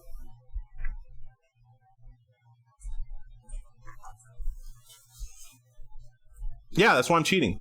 As the strength surges into your body, you charge the door with all your might. Roll 1 die. If you roll a 1, 2, or 3, the door does not break, and you must lose 2 stamina points. If you roll 4, 5, or 6, you break the door down. Continue this until you succeed, or you may decide to either take the middle door. No, we're getting this. I'm not gonna even roll. Do we care? Cool, I succeed.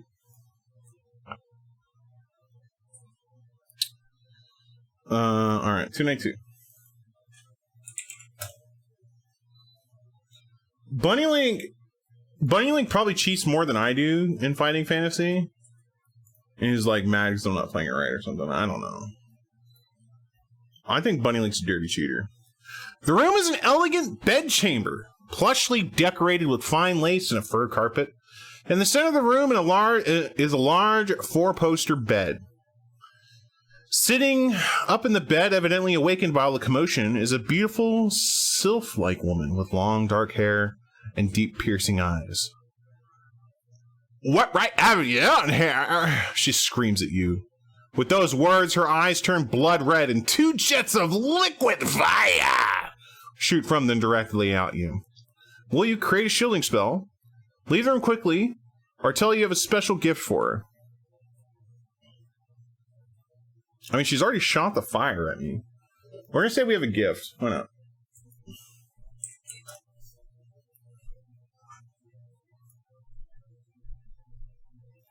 $42.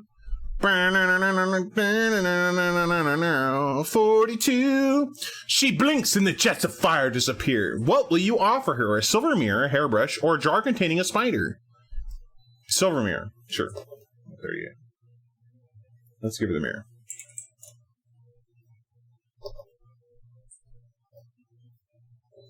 138.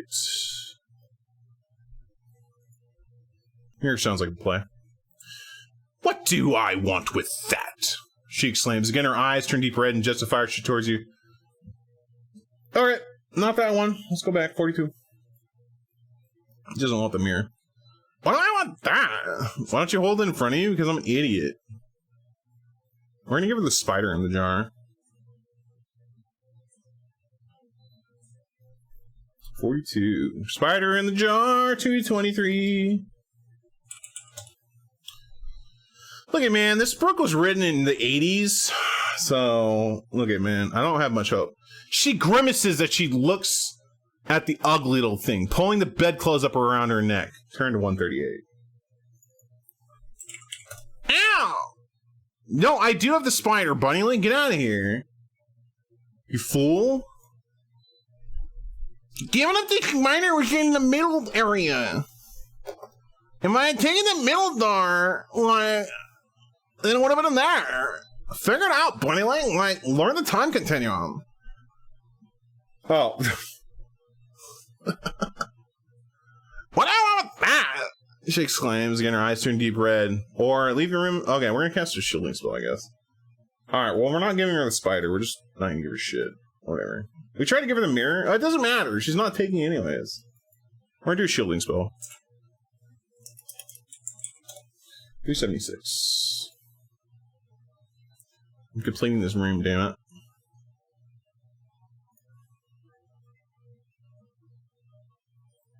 You cast your shielding spell. Alas and alack, this spell is ineffective against magical weapons. The jets of fire sear straight through your shield and burn into your eyes, screaming in pain. Okay, that's cool. Wow, what a shitty way to end this game. My God. Can we just go back? Dude, why is this game so anti-cheating? This game is way more brutal than the first one. Let's go back to the middle room, because we don't have whatever the hell she wants. What does she want anyways? 42? Dude, I have hella spiders in jars. Are you kidding me? A hairbrush? I don't even think she wants a hairbrush, dude.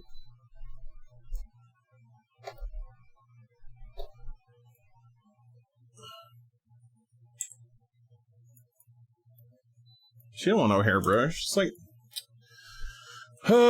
make some excuse, go back to the middle door or the far door. 304. Let's go to the far door, because we know the middle doors will blow up. 304.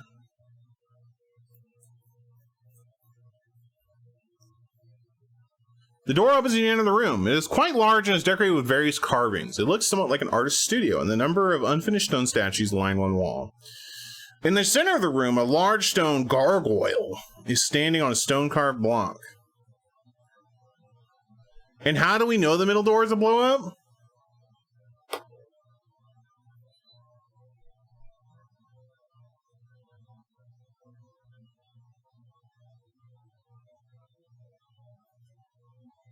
First day in the stream, huh, Moose? First day in the stream. Because we cheated?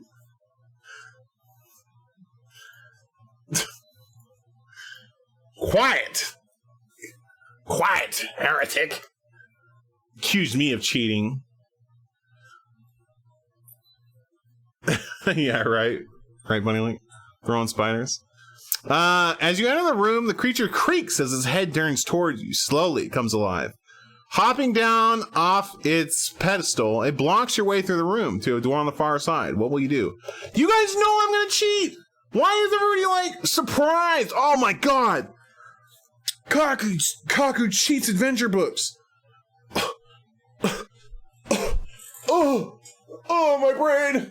Oh, my brain! Oh! Oh! Come on, dude. Come on, chat. Are you serious right now? Chat, please. If I don't cheat these books, who will? Okay? Goodness gracious, chat. Figure it out. Oh my gosh. I'm over here reading a book cheating. And you guys are all over here going like, oh, Kyle, stop cheating! Stop! How do we know what's in there? Because you're cheating! No. Shut up. We'll read the book. It's story time. Story time with Kaku. Once upon a time, there was a Twitch chat. Shut up. The end. God, stop cheating. Shut up!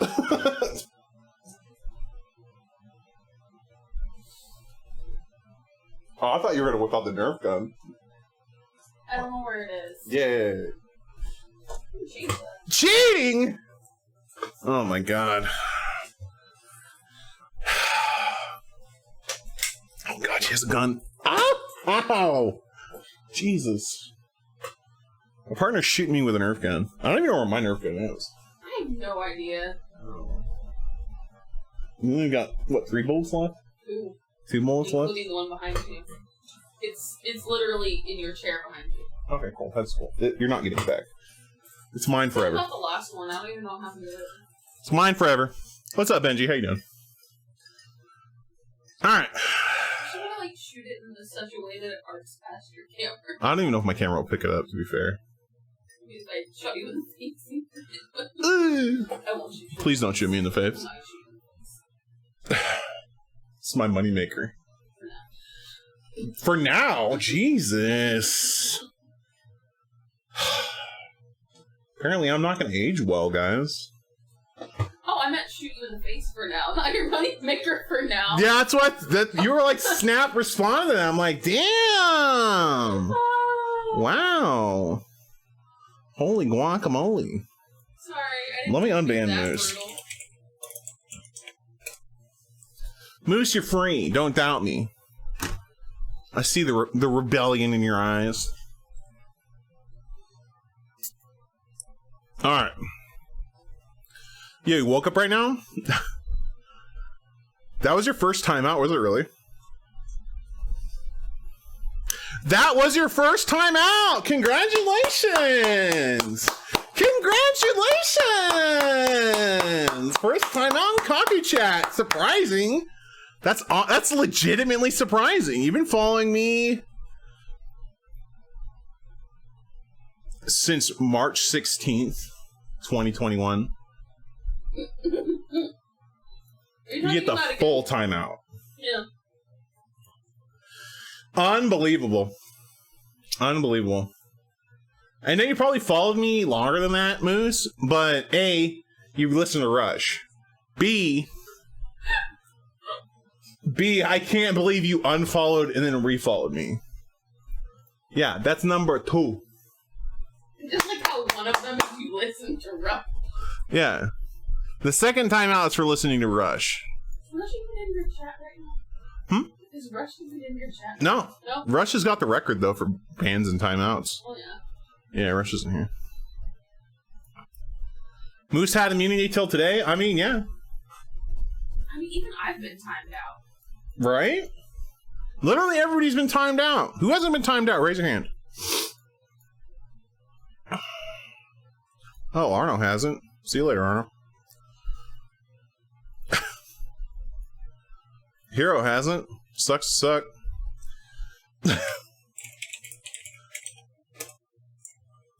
Alright, let me unban some people.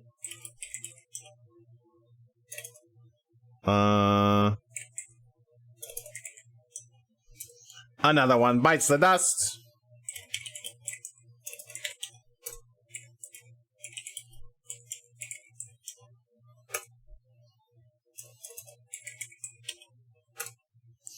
You literally said out loud, I ain't raising. Oh, yep, get rocked. All right, let's continue the game. All right, we're back. We're all back. Everybody's unbanned. I'm drunk with power. Baby, it's Tuesday. Yeah. Always drunk with power. Are you kidding me? The door opens to the inner room. It's quite large and decorated with various carvings. It looks something like an artist's studio, and the number of unfinished stone statues line one wall.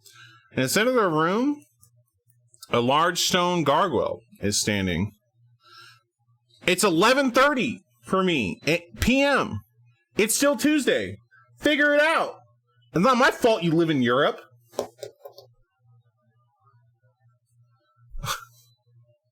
Kakusho, I'm drunk with power right now. My finger is itching to ban people. Let's go. Let's go. All right, but Bundling was asking for it. What you want? All right, as you enter the room, the creature creaks as its head turns towards you. Slowly, it comes alive. Hopping down off its pedestal, it blocks your way through the room to a door on the far side. What will you do?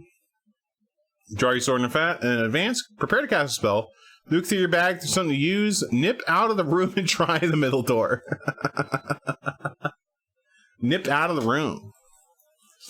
And I'm just such a generous dictator today. Just unbanning people. Man, I'm a generous god. I'll tell you what. All right. Look for your bags for something. What am I going to do? Pull out the spider guy? Let's check it out. 289. I haven't read very many Farside comics.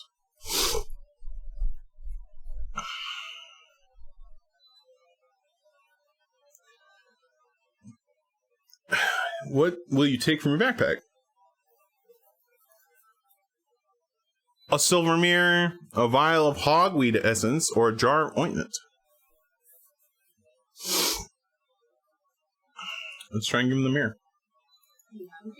I do have a mirror. Also have a spider in your jar.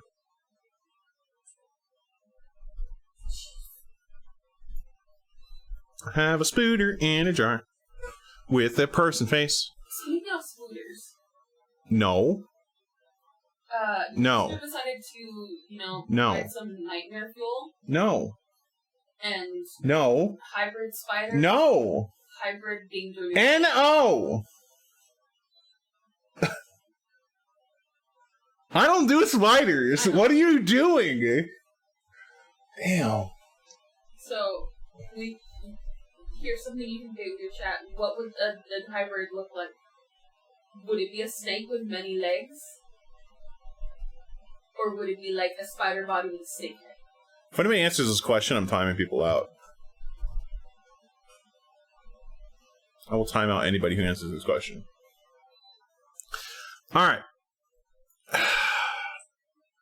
Wait to 340. You hold up the mirror, but the creature merely swings at it and smashes it to pieces. Oh, that's stupid. You missed the question? That's good. Alright, well, we don't want him smashing the mirror, so we're just going to fight it. 3 or 4.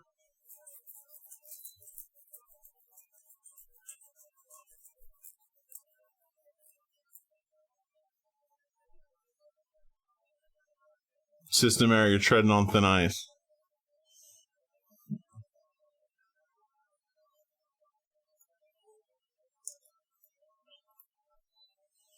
Alright, we're just gonna draw our sword and fight it. Like, that seems to be the play. 172.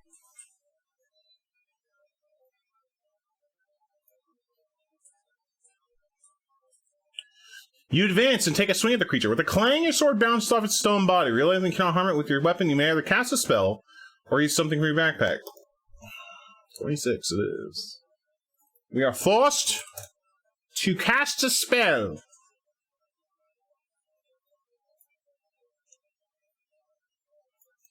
$26. What will you cast? A weakness spell, a creature copy spell, or a fire spell? If you have none of these, return. Oh, the god. Creature copy, I guess. Or let's do a weakness spell. Weakness sounds good. 345.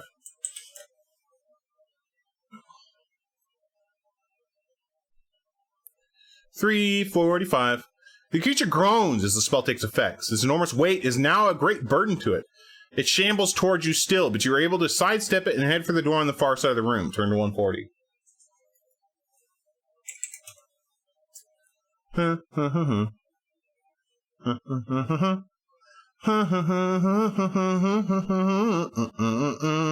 Get DMCA'd. You leave the room and head down a short corridor. Some meters down, you find yourself at the foot of a staircase. This is a spiral staircase which leads right up into the Citadel tower. You climb the stairs cautiously and eventually arrive on a small landing. with 2 doors in front of you. We take the left-handed door, obviously, or the right-handed door. Well, left gang reigns supreme, 25. I'm not bringing the question up because, like, my partner just wanted to. Oh no! Not this bull crap! We're back in the same loop.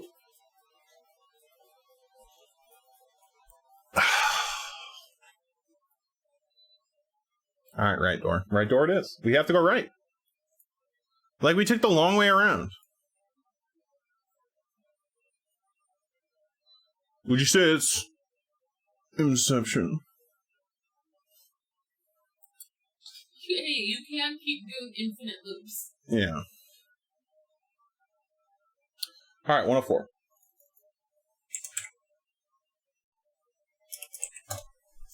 Do you have different items to try to stamp? No. I do not. I haven't collected anything else. You try the handle and it turns. The door is stiff, and you must shove it open.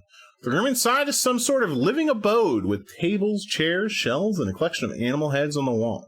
There's a plush pile carpet on the floor. Suddenly, one of the animal heads turns and looks towards you. It is some kind of dog, and it barks loudly in a tone which is a warning, both to you and to any of its cronies which may be within earshot. As you watch the head, you do not notice a carpet, which flies up off the floor and whisks past you, clipping your ear. You spin around in time to see one of the chairs slowly reforming itself into a tall man. What business do you have here? He booms. Will you try to talk to him? Use one of your spells, search your backpack, or leave the room. Try to talk to him. 266. No, I still have the spider. Still have the spider. I get that you're new to save scumming, Bunny Link, but we still got the spider. Cheer! Oh my god! He's not interested in your chat or your stories, and questions your authority to be there. Without warning, he turns into a snake, hissing at you, and slithers across the floor towards you. Meanwhile, the dog head on the wall has detached itself and is now floating through the air towards you. Will you use a spell against them? Or search your backpack, something to use. 54. Let's try and find something in the backpack.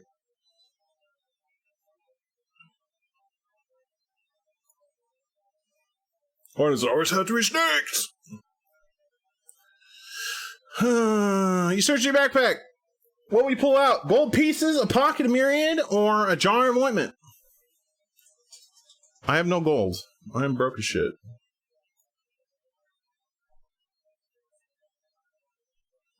This is Dostoevsky. No, it's not.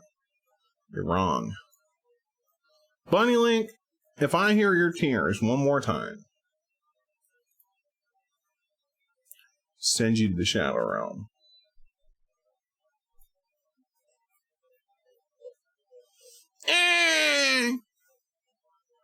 Be positive. Come on. Come on. Use a spell against him? Sure. 310.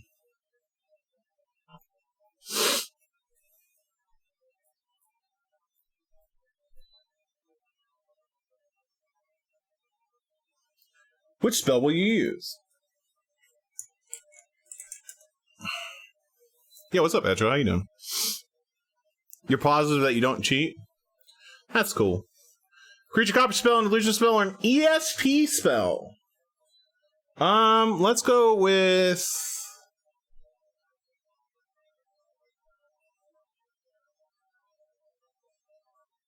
How can that be negative? What? What? Unbelievable. I think I might just call... Should I call this section, like this segment, Save Scum? Save Scumming with Kakusho? Kakusho, professional save scummer. It basically is, hey, chat. Hey. I know you're right, but shut up. Is this segment not already called it? No, right now it's called Storytime with Kakusho. I haven't really thought of a name for it yet. Wow, thanks, miss. The Mario RPG with stupid words. Professional scummer. That's a bummer to be a scummer. I do actually have some of the Mario Choose Your Own Adventure books, which I wanted to do. I was planning on doing that today, but I said specifically that I wanted to do this one, so we're doing this one. If you know, you know. Oh, do I have the inside? Ooh. Yo, have a good night, Moose. Don't mind me. I'm just gonna be save scumming.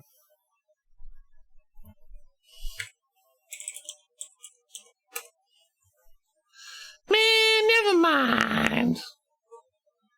What Kaku means with shut up is, I know you're right, but you don't have to state the obvious because the truth hurts right now. Do that one more time and another one bites the dust. Benji knows what's up. All of the words in Mario RPG, I don't know what you want. Are replaced with gibberish. Huh.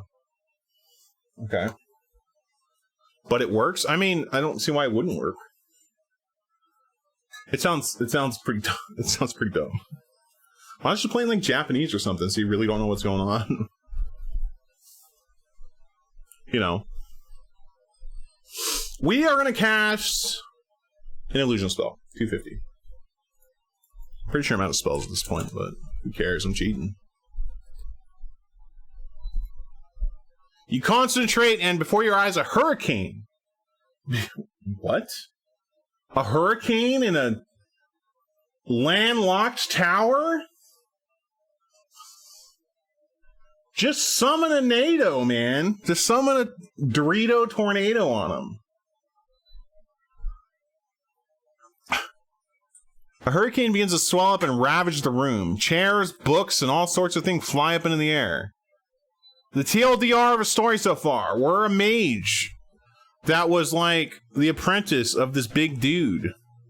This evil dude. And the evil dude wants to take over everything. So everybody else organized against evil dude. And I, being an apprentice of the evil dude and left, are now going back in to kill the evil dude to prevent the armies from having to do anything. There's a lot of saves coming. It gets a little weird. I know, right? Yeah, it's basically you're an apprentice of the evil wizard. You're really headstrong, so you left. And now, like, people are like, come back. Take out that evil wizard before he kills us. We don't care if you die. It's basically that. I mean, that's basically what it boils down to.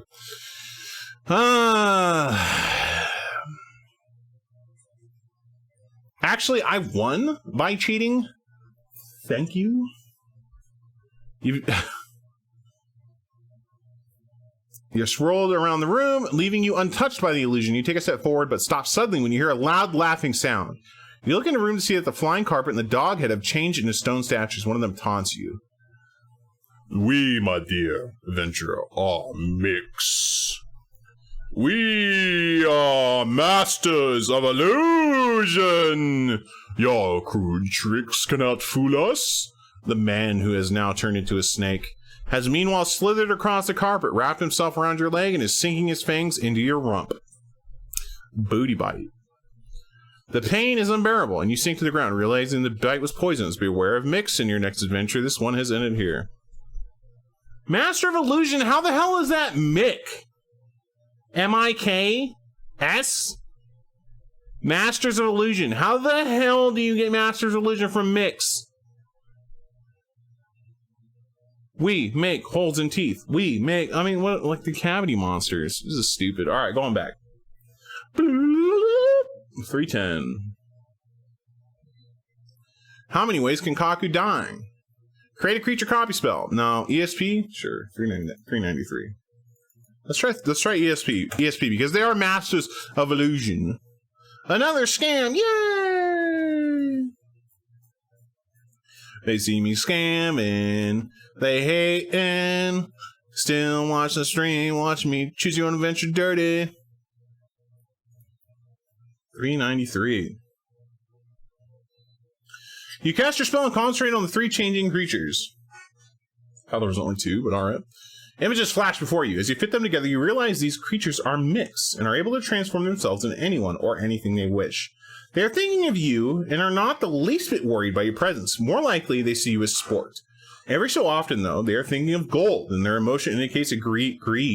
Perhaps will be your passport to safety. If you have any gold pieces, turn 27. If you have no gold, you better leave the room quickly and try the other doors. I can't! Oh my god, I have no gold. So we're screwed. We're just screwed. What is ESP? You should probably Google it. Anything else? Unbelievable. ESP is like reading people's minds and stuff like that. Call it GG? No.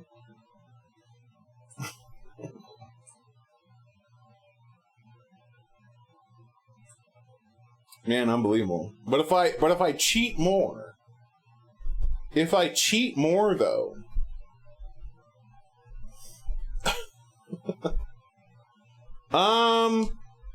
Well, shoot.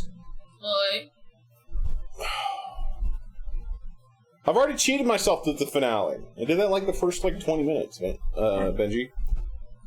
Slowly. Alright. I'm gonna take a quick break and I guess we'll start over. Stop working. So, BRB. Yeah, I'm gonna take a break and then we'll start another round. So, BRB! Oh, just wait, Benji. I love the cheese.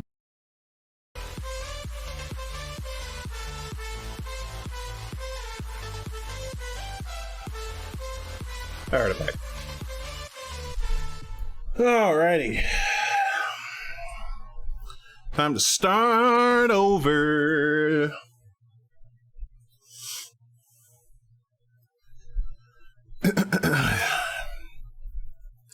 I'm gonna keep my stats because why not? So my current stats are 9 spells, 12 skill, 19 stamina, and 12 luck.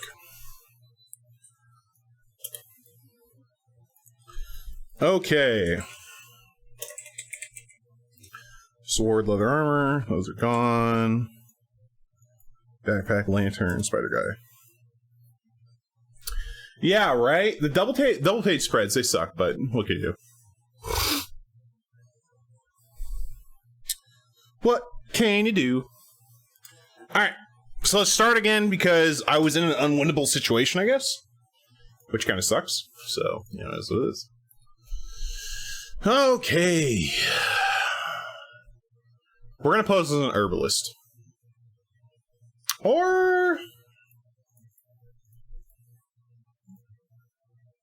let's go to 230 because we haven't done that one yet. We're gonna claim to be a tradesman.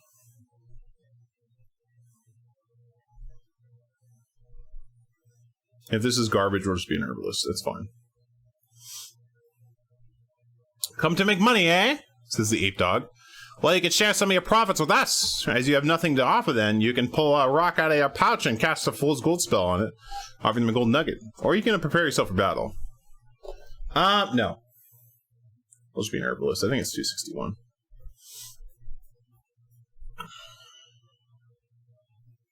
Yeah, 261. The ape dog asks to see your herbs. Luckily, you grabbed a few handfuls of weeds on your way to show them. Cocking its head to one side, the creature eyes you suspiciously and asks you to name the guard you've come to treat. Something you haven't planned on. You quickly think of a name to bluff the creature with. So, Pinkus doesn't work. But if I can pass a luck check, which is guaranteed because I have 12 luck, then yeah. It's a doggo pets in because Lily is like, pet me.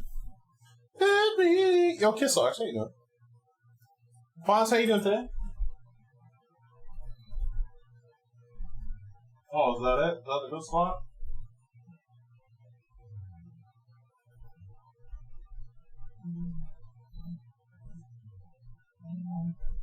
Yeah.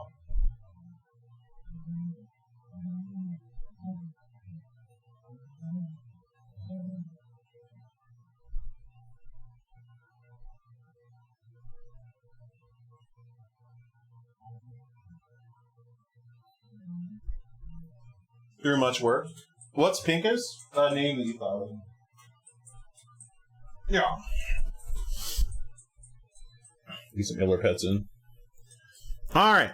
We're not guessing Pinkus. We're gonna guess Black. Black sounds cool. 394. Just looking through much work. Yeah. 394.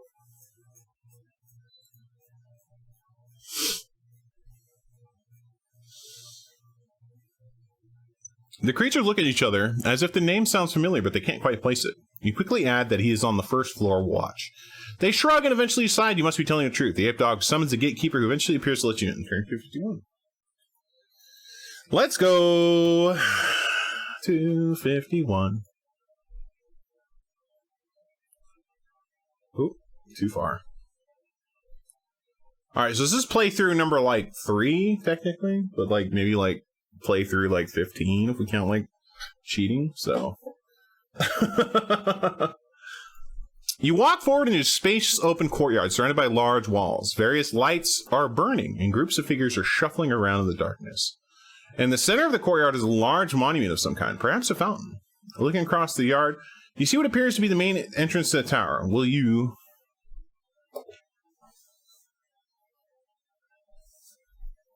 Oh, really? Let's go. Yo, Volturb. Let's heckin' go, dude. Tiptoe through the shadows towards one of the groups. Sure, let's do that. I haven't done that yet. 321.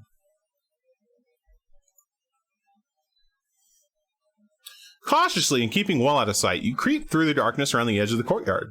There are two groups of creatures in front of you. To the right, you can see two human-like figures talking under a torch fastened to the wall. To the left, a group of four creatures of varying shapes and sizes are sitting around a fire, eating. We approach the two by the torch, or the group around the fire. Group around the fire, sure. 339. A motley crew sit around the fire. A warty-faced orc is handing out scraggy chunks of half-cooked meat to the others. A snarling dwarf with green skin is complaining about the size of his piece, while two scruffy goblins, a man and a woman, are cuddling each other. Okay. They giggle and laugh, and every so often she slaps his ugly face, causing more merriment. As you approach, they stop and turn around to look at your unwelcoming face. They sneer at your neat appearance, and the female goblin whispers some comment to her mate. In front of the dwarf, you can see an open box. You can just make out a vial of liquid within it. Will you sit down with them around the fire? Ask them whether you may join. Let's just sit down.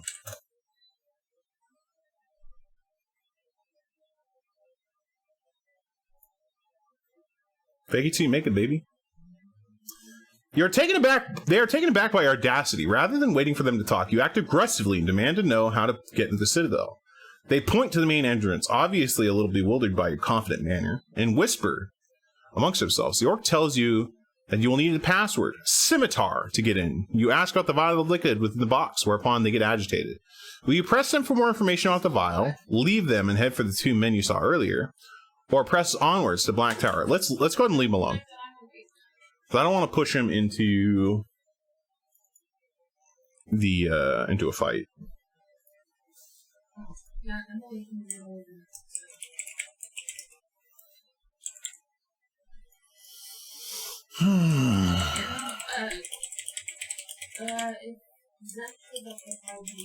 Let's see. Need rush for the left door. Question mark. Okay. So we're going to turn towards the two men. So we need to go to 269. Nice. 269. She's like an hour into her birthday. The two men are dirty and unkempt. As you approach, you can hear them arguing loudly about the price of a dagger. The taller of the two is obviously trying to sell the dagger to the other. He argues that the dagger is enchanted. It is worth more than the other is willing to pay. As you come closer, he grabs you by the arm and asks your opinion on the price of the weapon. What will you say? 5 gold pieces, 8 gold pieces, or 10 gold pieces? I have 379.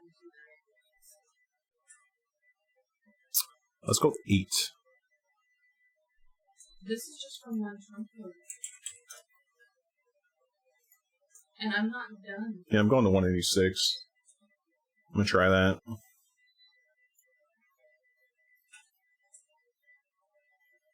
About 8 gold. Eh. I suspect by the time we're done with this one, The tall man agrees and persuades the shorter man that this is a fair price. The short man mumbles and curses, offering 6 and 7 gold pieces, but the price has been fixed at 8. You may, if you wish, offer the tall man 8 gold pieces yourself, although you will have to conjure up some fool's gold to give it to him. If you want to do this, use the fool's gold spell and turn to 15. If not, the short man eventually agrees to the price, buys the dagger, and leaves. You may remain to talk to the tall man, or may continue on your way. I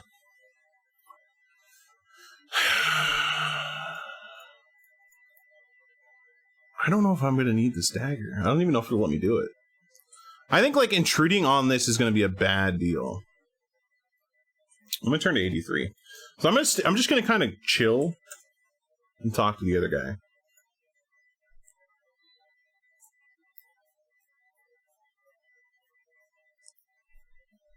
'83. The man is a merchant. You tell him you are in the same profession and you chat for some time about prices and profits within the Black Tower. He says he has never been allowed above the ground floor of the Citadel, as merchants are rather despised inside. You bid him farewell and press onwards. Turn to 245. Okay. That was less than, stellar, but that's fine. You set off towards the Citadel. What the hell is this? Although the night air is calm, you hear faint whistling, which rapidly grows louder and louder, until a strong gust of wind suddenly hits you with such a force that you can barely move against it. You shield your eyes until the blast retreats slightly, and as you open them, you see a ghostly female face inside what appears to be a living whirlwind. She mouths words at you, which you cannot make out, but some seconds after she has finished talking, the message reaches you. She seems to find your appearance offensive and is challenging you with words of abuse. You grab your sword, but she laughs. Will you ignore her and continue, talk to her, or use your magic to see her off? Talk to her, I guess. 390. Maybe our character's into it. Who knows? Say more things. She begins to torment you, blowing you off your feet each time you rise. Test your luck. If you're lucky, turn to 350. If you're unlucky, okay. Well, I ought to pass. I can't fail at max luck. 350.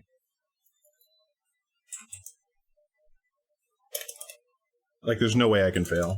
Like, if I roll a 12, I pass. I passed.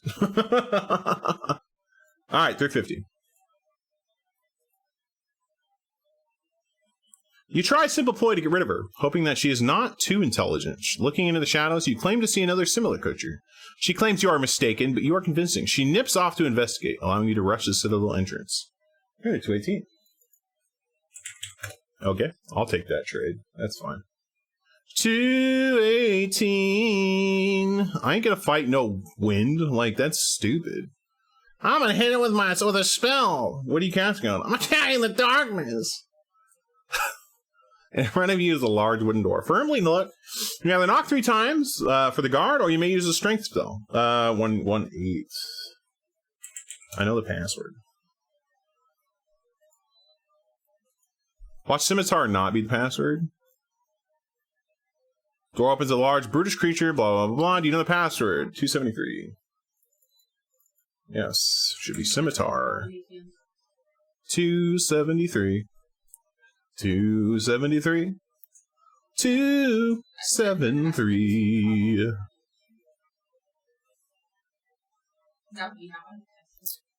His password scimitar? Ganji's Kraken. 372. Scimitar.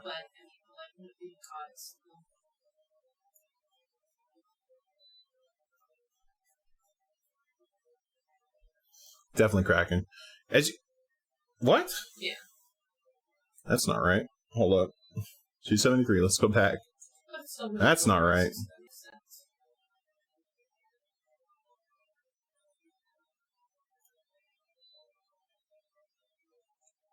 Oh, 371. Oh. It's like, as you cast your shielding spell, you're hit with a bottle. And I'm like, what? 371. Sure. The creature grunts and opens the door to let you in. Turn to 177.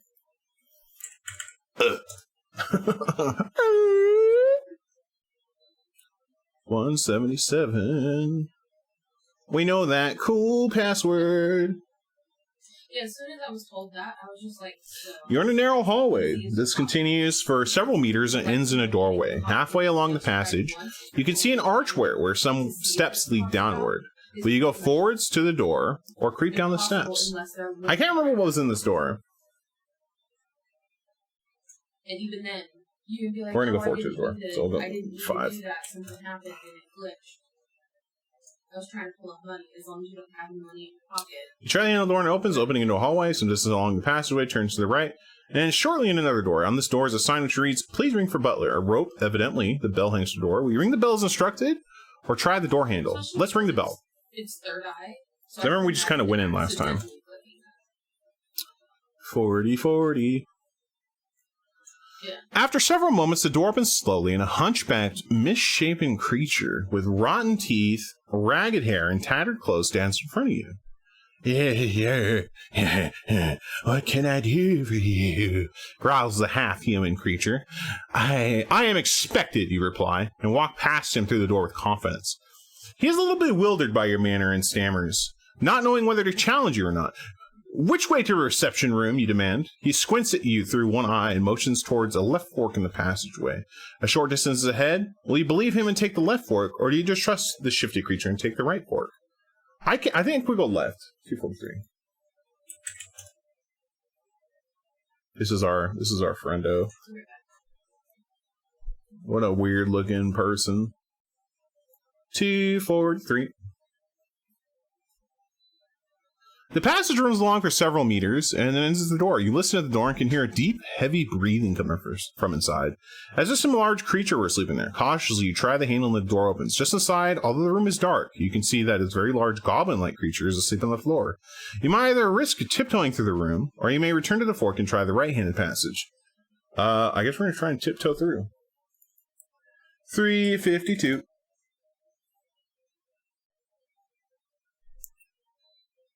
Huh. I don't know why we have to, like, tiptoe through this, but this goblin's swole as shit. You tiptoe into the room. The room is gloomy and the air is damp. A crude wooden post is nailed to one wall with several hooks on it. There are 2 doors in the far wall leading onwards. On the post, hanging on the wall, is a makeshift mirror. But as your torch lights up the mirror, its reflection is thrown across the eyes of the sleeping giant, who grunts and stirs. One eye opens, then another. Seeing you, it springs to its feet. It grabs an axe, which it is using as a pillow, and quickly undoes the leather sheath to reveal a sharp bronze head. This giant creature is a Gark, large and brutish. Garks are half goblin, half giant, bred by master sorcerers for their aggressive behavior.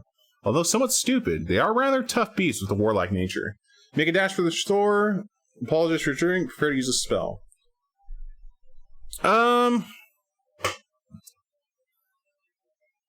Let's try and use a spell. Let's go to 11. So I feel like this is going to be played because he's dumb. Right? I think an illusion would probably, if that's an option here.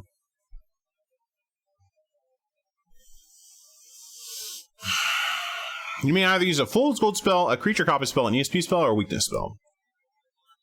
I mean, weakness would probably be the play.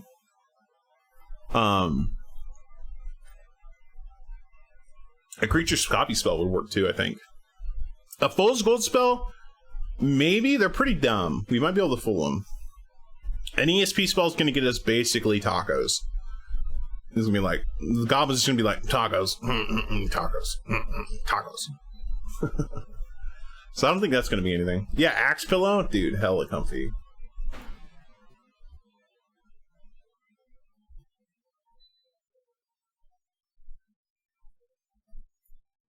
So I think... No, I'm not using ESP. That's dumb. We're not bad physically, so I think a creature copy spell might be the play. Actually, let's do a weakness spell. I think weakness is, like, probably the best option here.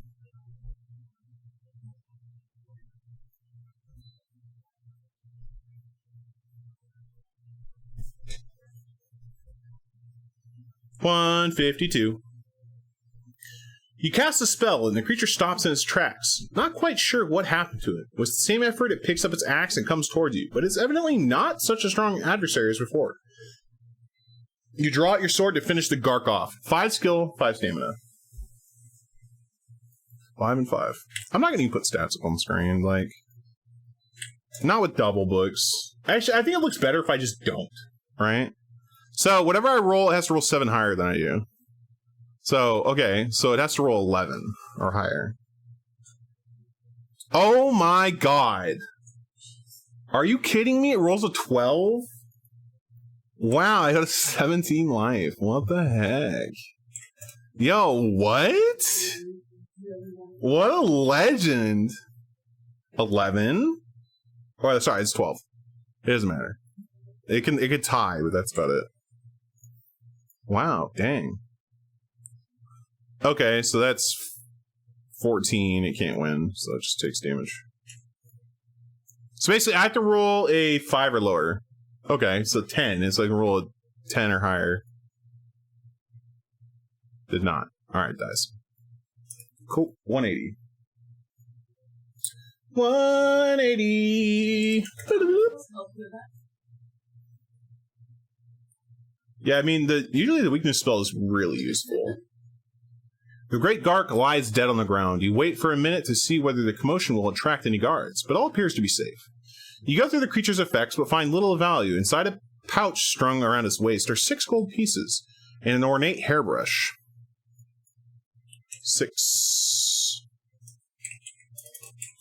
ornate hairbrush. That might get us through that one room. I don't know. You may take these with you if you wish. You decide to continue onward. 99.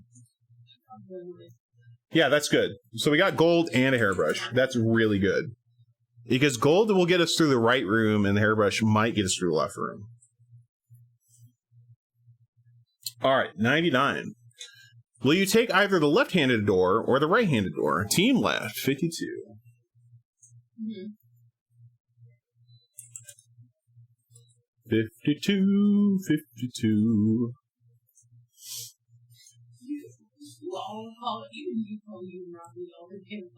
The door opens and you stride onwards, slamming it shut behind you. A short distance ahead, you reach a 3-way junction, where you take the northwest passage. Okay.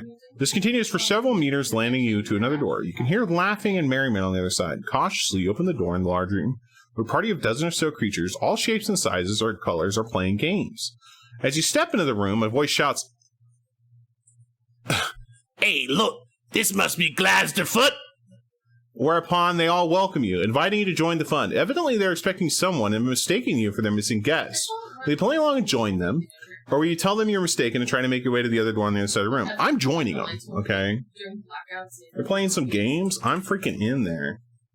I'll be Gladsterfoot. Gladsterfoot. I can't. My brain is having issues, like, putting that together. Gladsterfoot. Gladsterfoot? Glassfoot? Gladsterfoot? Gladsterfoot? I don't know. Whatever. 385.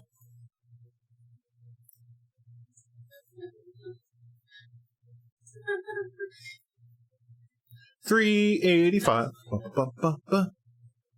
They clap you on the back and welcome you in. A dark-skinned, wiry creature thrusts a mug of grog in your hand. You drink the ale down in one. Another mug comes. Adds 2 stamina points. Oh, cool. Ale is quite refreshing. They invite you to join in the game. Will you play? 19. Knifey, runestones, or 6 pick. Knifey sounds bad. Yeah, of course. When you get drunk, you heal. Runestones, or 6 pick. Alright, let's start a poll. Let's give me a quick poll. Give me a poll. Which game? Knifey, runestones, or 6 pick? Duration, 1 minute. Alright, chat. Now's your chance. Now's your chance, chat. Which game are we playing? Knifey, runestones, or 6 pick? Get your votes in now. Vote now, click the button. Vote in the poll. Vote in the poll. Vote in the poll. Of course somebody's voting. Of course you guys are voting 1990. Like, I don't even know why I put the poll up. Like, I'm genuinely surprised anybody would not pick knifey knifey. Somebody picked 6-pick. Nice. Knifey knifey's still winning, so. We're tied. We're tied. I did vote. We need somebody to break the tie. Come on, fifth voter. Break the tie. Break the tie. Or it's going to be dealer's choice. Oh my god. We're playing knifey knifey. That's fine. We'll play knifey knifey. 365. I can't vote? Of course I can. What do you mean I can't vote? In presidential elections, the presidents definitely vote. Usually for the other person. Sometimes they vote for themselves, you know. Do you want knifey knifey or pick 6? Or 6-pick? Trisha, those are your choices. You're not chat? Knifey spinning? Alright, we're doing knifey knifey. You have chosen a deadly gambling game, which is outlawed in most kingdoms. Since you have chosen to play, you must play at least one game. But you may play more if you wish. Your game master is an apprentice sorcerer and has selected a choice of prizes for you. If you survive, you may claim either 2 extra spells, which you may choose from the list at the beginning of the book, 50 gold pieces, or an enchanted breastplate, which will allow you to deduct 2 points from a creature's dice roll when throwing for its attack strength. I want that breastplate hella bad. It's knifey knifey, yeah. The game is played like this. 6 daggers lie on a table. 1 is a real weapon, while the other 5 are spring-loaded blades and will do you no harm. You are playing this game against one of the other creatures in the room, and only one of you will survive. In turn, you must select one of the daggers and stab yourself in the chest with it. So it's like Russian roulette, but without guns. If the dagger is real, death is certain. If it's a dummy, it must be returned to the table and be shuffled back into the other 5.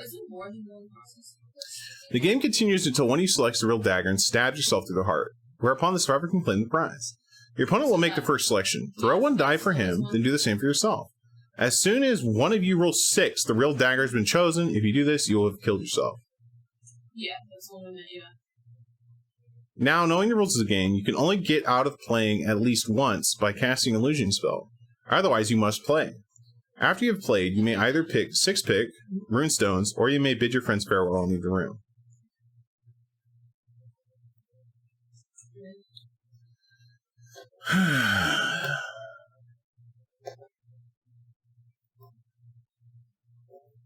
Okay, so I can get out by casting an illusion spell and just picking a prize. Like, I can just cheat.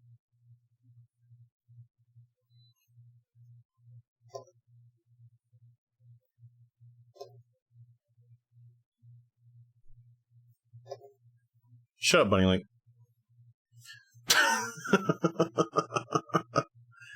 Don't tell me how to live my life! Dang, man. Alright. Fine, we'll do it. We'll save the slot. Opponent's roll. Opponent rolls first. Good. I'm rolling. Opponent rolls. I'm rolling. Opponent rolls.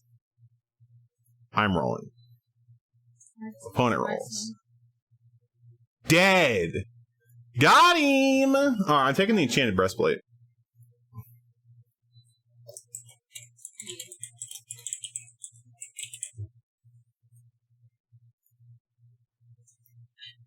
Did you ever figure out what we have to do something in the first place? Enchanted breastplate, and it takes Yeah, the first one he did on a -2 to enemy attacks. Attack hits. That's super good. That's so good. 50 gold pieces is pretty cool. I don't care about the 2 extra spells. I'm cheating. Alright. Enchanted breastplate is super good. That's like cheating. We roll until somebody hits 6, dude. That's basically... It's basically it. You roll, you put it back, they shuffle, you roll, you put it back, they shuffle, and you keep doing that until somebody rolls a 6 and dies. Not running. Basically, the 6 means you pick the real one, right?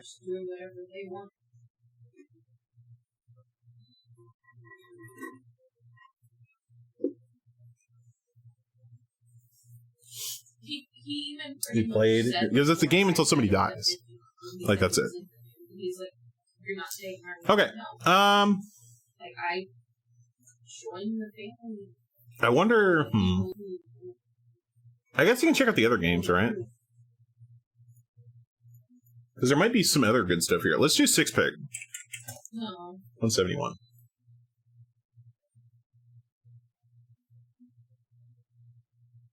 Yeah. For this game, you'll need at least 1 gold piece. If you have any gold pieces, you may use a Fool's Gold spell and take your Fool's Gold to the Games Master, who will give you 10 gold pieces for it. If you have no gold pieces or Fool's Gold spells, you cannot play the game. Choose any number you wish between 1 and 6, and stake any number of gold pieces on each one. Write your selections and stakes down, then roll 1 die. The number you roll is the one of your choices, and you win 5 times that stake you've placed on a number. You may continue as long as you like, or you may switch to playing Knifey or Runestones if you're bored with playing games. You must play at least 1 game of 6 sticks if you're picking... No, I'm not playing a game. This game's dumb. We're gonna go play... Well, let's check out Runestones, 278. I have gold, but... The game's stupid. It's like... really crappy gambling game. Knifey was like a real test. Would I have cheated? Would I have cheated if I died? Yeah, but who cares? Runestones is a somewhat dangerous game, but the prizes are high. Before the games begin, your games master is an apprentice source to cast your spell on a rock, which will cause it to explode sometime later. The players stand in a circle and talk. Oh my god, this is literally Mario Party. Yeah, what's up, TJ? Okay. Cause it explodes sometime later, the players stand in a circle and toss a rock from one to another around the circle. When the rock explodes, the players holding it is out of the game and winds up with badly burned hands. The remaining players are given another runestone to toss around, and the game continues until there's only 1 player left. Yeah, onlookers bet on the players, but before they can bet, they must contribute 3 gold pieces each to the prize money. In this game, you stand to win 36 pieces, at the risk of injuring your hands. Having chosen the option, you must play the game at least once. You may continue to play for as long as you like. If you win, you will claim 36 gold pieces for each game. If you lose, you must deduct 2 skill points and 4 stamina points. Play the game like this. No, dude, just no. If there was better prizes, maybe. The whole thing happened with you and her splitting in game initially. Alright, we're just gonna leave. 31. I guess. This game sucks, too. Like, I don't care about earning more gold. Like... Yeah. His Discord picture for a while was her. 31. Boop, boop, boop, boop, boop, boop, boop. Alrighty. You leave through the room through the door at the far end, which opens in a short passageway ending in a large wooden door. The handle of this door turns, letting you into a large chamber. Turn to 169. Yeah, I mean, like, there's no reason for me to play the games. I mean, if there is a point where I need more gold, I can just say, "Oh, I totally just cheated the game," you know. Now you have Clark. Played 6 picks and I just won a whole bunch. The room you are in is some sort of grand dining hall. We're back. All right, let's investigate the paintings this time. At least we didn't fall down some BS. 317. 317. The paintings are portraits of various lords and earls prominent in the kingdom of Kragenrock. Behind a chair at the head of the table is a portrait of Balthus Dyer himself. He does indeed look a powerful adversary. Add 1 luck point for the warning of his appearance, but lose 1 stamina point for the feeling of the fear he instills. Sure. And I continue either... Okay, we're going to go right hand, obviously. So I go to 12 luck again and I go to 18 health. Sure. Yeah, hot potato with live grenade? Definitely. Right hand staircase, 197, because left hand's a blow up. Left hand staircase is a blow up. He goes into Ben's, they forget to clean his car, and he goes and asks her to clean it every... That's a different Hannah, okay. 197. The stairs are well worn and creak under your blah blah blah blah. 363.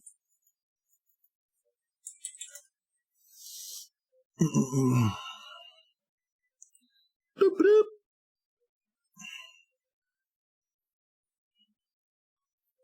Oh, wrong one. Long balcony and 3 doors. We're gonna go left. I feel like this is the one I have more chances of getting through. 228.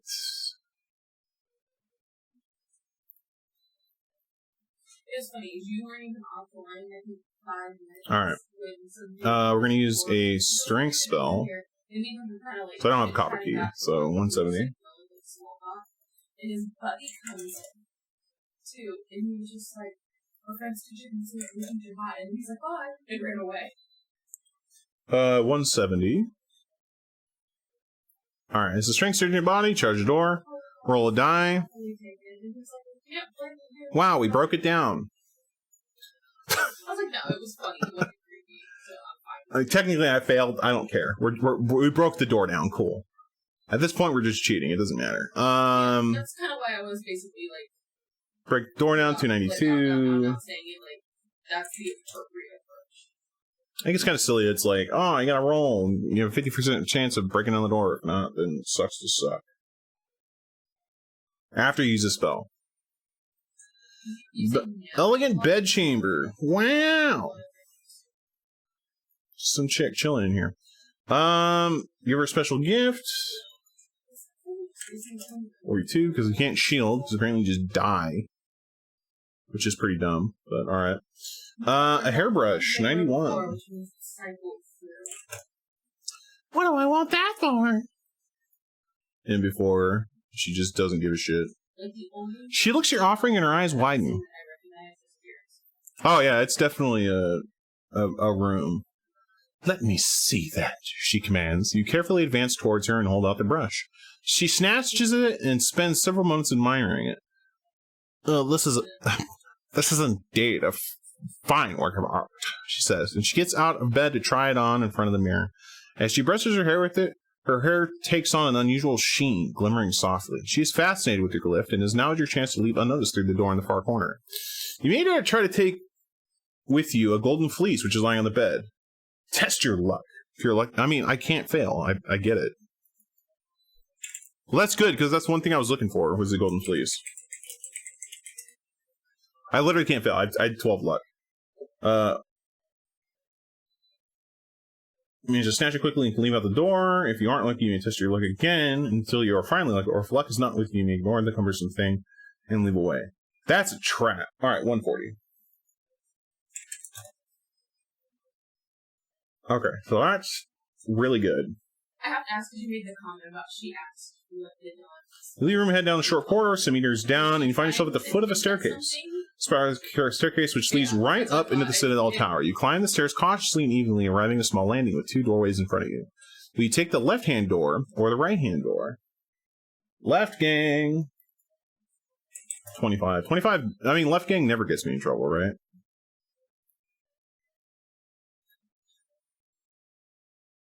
Okay, screw that place. No. Not that one. 140. Let's go back. We all know what happens there. It's a shit show. 104. 25 is a blow up.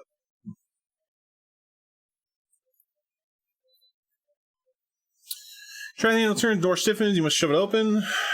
Inside some sort of living abode, tables, chairs, shelves, and a collection of animal heads in the wall. There's a plush carpet on the floor. Suddenly, one of the animal heads turns... Oh, this is where... Okay. Sure.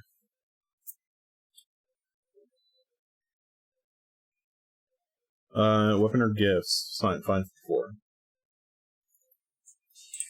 Let's see if I have enough gold. If not, we will just have enough gold. Weird how that works. We don't have the guy in this. We don't have the spider in the jar, though. Gold pieces, 27.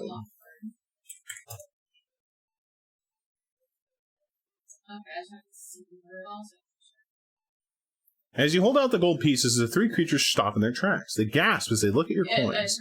An invisible hand snatches them from you and lays them on the ground. They look at you, and the voice demands more. You pull out all your gold pieces and throw them in the center of the room.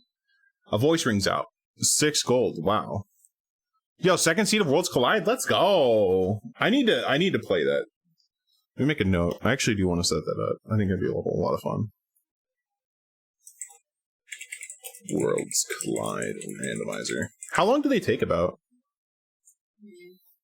I mean, probably like a fair amount of time. Like, for sure. Well, stranger, you are indeed welcome here in the House of the Mix. We thank you for your gifts. If you're heading on, take the door ahead of you, but beware of the kanjis. I wish you luck with your journey. You may add 1 luck point for the mixed good wishes and leave through the door ahead of you. 6. Okay, so I take all my gold. I don't care. It's 6 gold pieces. Like, who cares?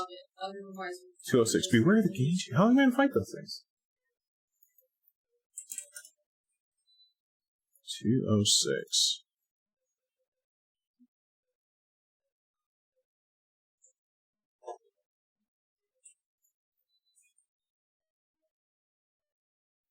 You through the door and find yourself at the foot of another spiral staircase leading up. Climbing the stairs, you eventually come to the landing where a single door is on its own. Try to open slowly. 182. 5-ish hours. Second was 3.5. Dang, that's pretty quick.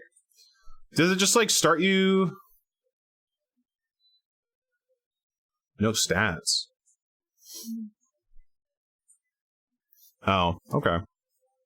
Interesting. I'll have to check it out. I mean, if they're that long, that's really not that bad. I can actually run those. Like, do you have to play through the game normally, or does it start you like World of Ruin, or what? That's my issue with the original. Like, imagine you start out with like, Terra or whoever, and then from there you pick up people as you go, right?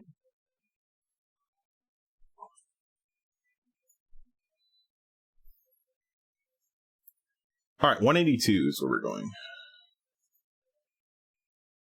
It's completely open world. Interesting. So you don't have to like advance the story at all, right? You don't have to like hit certain triggers. I don't know. I'll check it out. That sounds really heckin' cool. If yourself stuck in the room as if by magic, blah blah blah. The Ganges. Unfortunately, it's the last room you always see. But of course. Pull out your backpack and artifact. 322.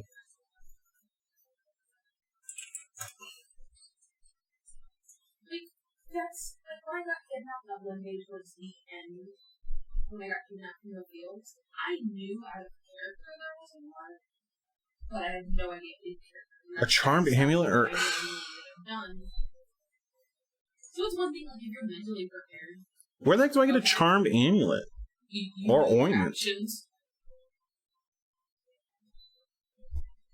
Oh, okay. Interesting. Yeah. And that was also like. I guess I'd have to see like. I didn't like the way that. I don't know. I feel like I'd get lost super quick. I don't know if he's still around. I'd have to check it out. But I don't like. Have to check it out. Even about when they kidnapped me before you locked in. All right. We don't have any of these, so I guess we're fighting. Was just like, okay, she's been 248. She's basically. I don't even know what the heck we would get this amulet. I even gave back the card that he won because he won that raffle. I literally tried pulling numbers to reset. Sound spells over the room. Suddenly, a blood-curdling scream comes from the corner in his face. She towards you, screaming. As comes, the hair stands on end, your legs turn jelly. However, you manage to reach the door, fling it open, and race through. However, you've forgotten that you are high in the tower, and the balcony has a railing, tumble, blah, blah, blah. But no, I even, during all of that, so we just die. Like, oh, that's cool. Like, that's cool. Let's go back to 322. I'm not gonna, just because we're having issues, I'm not gonna renege on. Realm had sword tech? That's hilarious. Let's see if we can even complete this. Hold up. Well, I need something to get past this, the Genjis or whatever. 182. I want to see if there's a way past these without having some crazy stuff, right? Mm-hmm.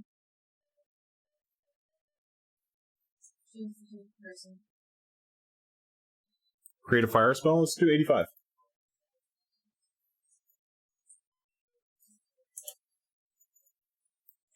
Let's see if I can get past these.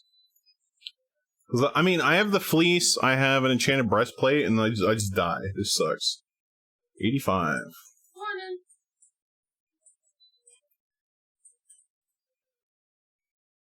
Oh, yeah, that makes sense. You cast a spell and wait for fireball to appear on the end of your torch. The torch flickers, but enough for you to see that there is a door at the far end of the room, but then goes out again. Genjis laugh at more of your effort to thwart them. You feel a blow on the head, which knocks you to the ground. Lose 2 stamina points.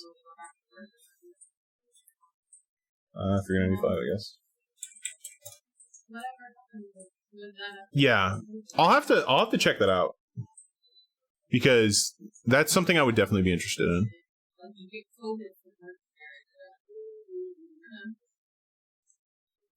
395. 395. You cast your spell and concentrate, creating the illusion that you're a powerful sorcerer and you are becoming tired of their pranks. But nothing happens. Again, a mocking laugh comes from your sides. We are magical creatures ourselves, says a voice. Though not such amateurs as you. Suddenly you feel a blow in the middle of your back, which knocks you to the ground. Will you fumble your backpack for something to use, or draw your sword? If you have not tried a fire spell, I'll let me do so. Really?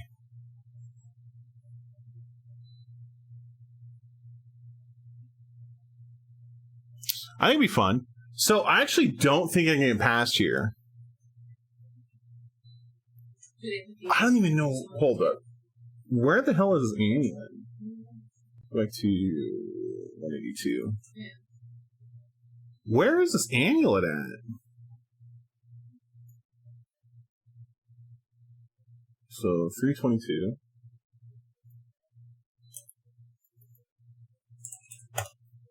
Like, I wonder if it's a room I've even been in before.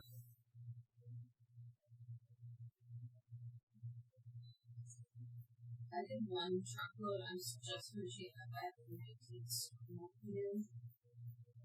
and I have 450. Let's see if I cheat. I just want to see, like, where this is. A charmed amulet. Let's go to 168.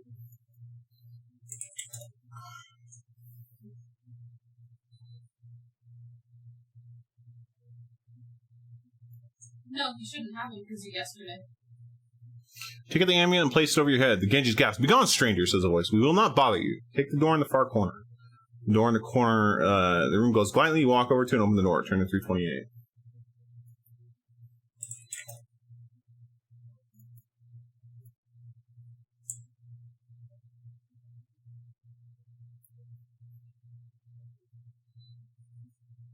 You close the door behind you and find yourself at the foot of another staircase. Where will you get the amulet? Hold on, let's see. I'm gonna Google this.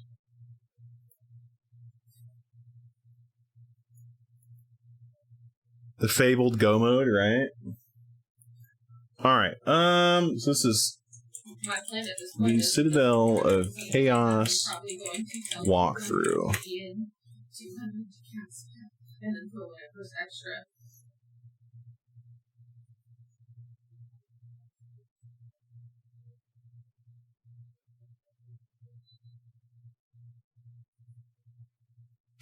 Oh. Alright, hold up. Nobody, it was only, well, no, it's the only one sealed. You just can't use as much because it takes 5 ore to make one seal plus the bowl. With this, all you need is 2 iron.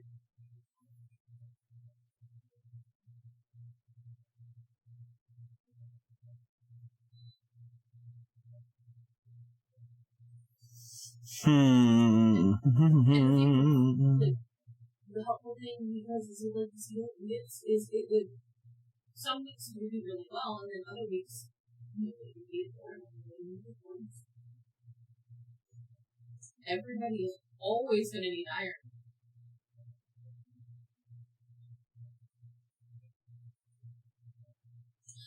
Oh, Zen, were you there for the conversation about you were there for the conversation about guns, right? Maybe Rob. Yeah. No, your forearm muscles, like right here, are usually going to feel pretty. Like if you are really stressing on it, yeah, you'll hit that them finger muscles. He has so many guns stashed. The finger muscles. He was the one who took him from the farm. Yeah, it was us. We took him out of the farm and told Sniff. So, Citadel Chaos. Where is the amulet?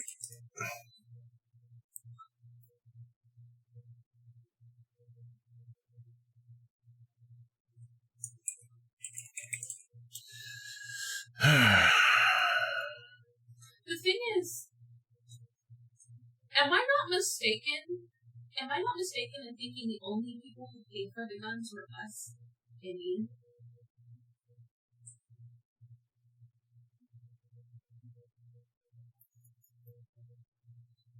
So, I guess I was supposed to get the ointment from in the beginning. You know that vial with the people standing around the fire? I guess they had. Let's see, 29. What's 329? Where are you doing? The ointment is there. And I also get the bronze key. So much. I get like a bunch of stuff from that little thing if I press my line.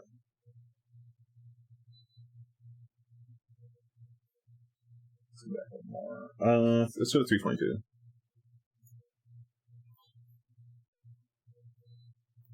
Because I think depending on what you use, you go to a different place. So if you use the ointment, you go to 291.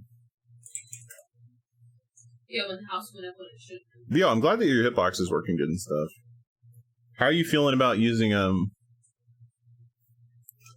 How do you feel about using or getting used to it? What is that? Demands a ghostly voice. You bargain with them. You will allow them to take the ointment if they allow you through the room. You have no business with them. A ghostly hand appears from nowhere and tries to snatch a jar from your hand, but you whip it away quickly. It is indeed the ointment of healing, you hear one of the voices say quietly. We accept your offer, say a voice. Leave the jar where you are and leave through the door. A door in the far corner glows. You do not trust them and take the jar with you to the door.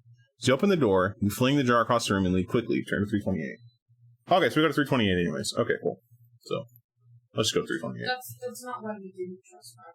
So it had nothing to do. That would have been the play, I guess, that I would have had, not the amulet. Deals he made with us.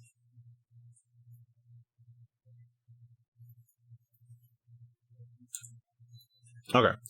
Close the door behind you and you find yourself at the foot of another staircase, spiraling up the tower, climbing the staircase, you arrive at another balcony where a single door is the only way on the ward. Trying the door, it opens easy. But as you push the door, a loud hissing noise comes from inside. You step inside and turn cold. It's a huge six-headed hydra snake towards you over the bodies of his previous victims. Its 6 severed heads dart at you with vicious pointy teeth. You cower in the corner. What will you do? Draw your sword and fight? Use the creature copy spell? Do something from your backpack?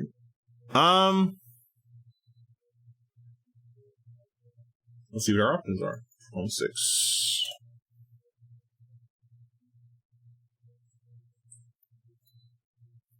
$226. You may pull the following from your backpack if you have collected them. Let's try the golden. I have the golden fleece. Let's try that. He's blacklisted, but I never heard exactly what happened there. 37. Let's see what this does. Like what happened there? That he's now blacklisted. You draw out the skin and the creature hisses loudly. All of its head retreat and it remains still, watching you. There's a door on the far side of the room, and you slowly make your way towards it. Halfway across the room, a head darts out and snatches the fleece from your hands, but instead of attacking you, the hydra slinks back in this corner. You move on to the door cautiously. Turn to 229.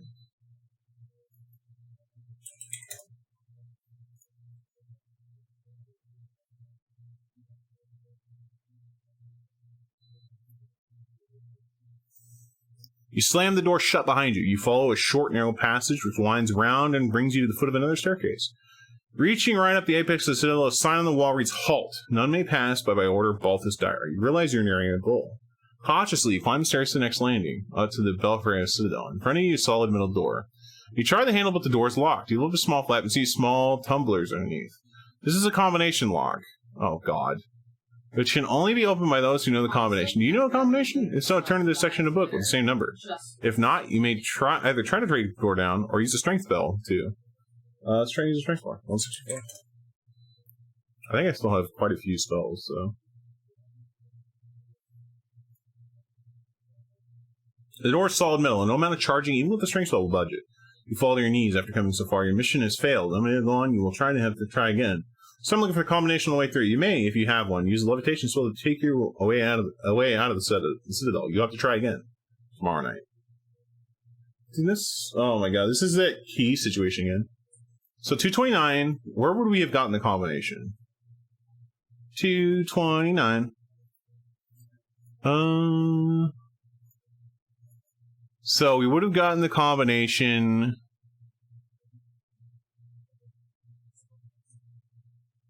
So after into the room, right? So after we fought the orc thing, I think instead of going left, we needed to go right there. And there was a room that had a book called Secrets of the Black Tower. And the note is 217 for the lock. So, all right, so 217, because that's where we need to go. It makes sense. You turn the handle as carefully as possible, so surprise whatever awaits you. Slowly, the door opens and you enter the room, which is dark and lit by a single flickering candle. Your blood drains as you yeah, I mean, I should have guessed this is where we needed to go, because we've already accidentally done this. Heading directly in a flash, you must decide what you do. We just sidestep it. So 217, and then, yeah, we just sidestep it. We sidestep it, and from here, we already know what happens, right? 217, we're going to sidestep it. 57, because this is where we got confused. Because if you look at it... Yo, pet the dog. If you look at it, this is how we got confused. So I saw 218. I read this part. The one that's already there. So, and then, yeah. I was like, alright. And then, okay. And then the Irish bar. I would push the BU or the tequila a lot because they're more, like, run-down bars. Yeah, they're...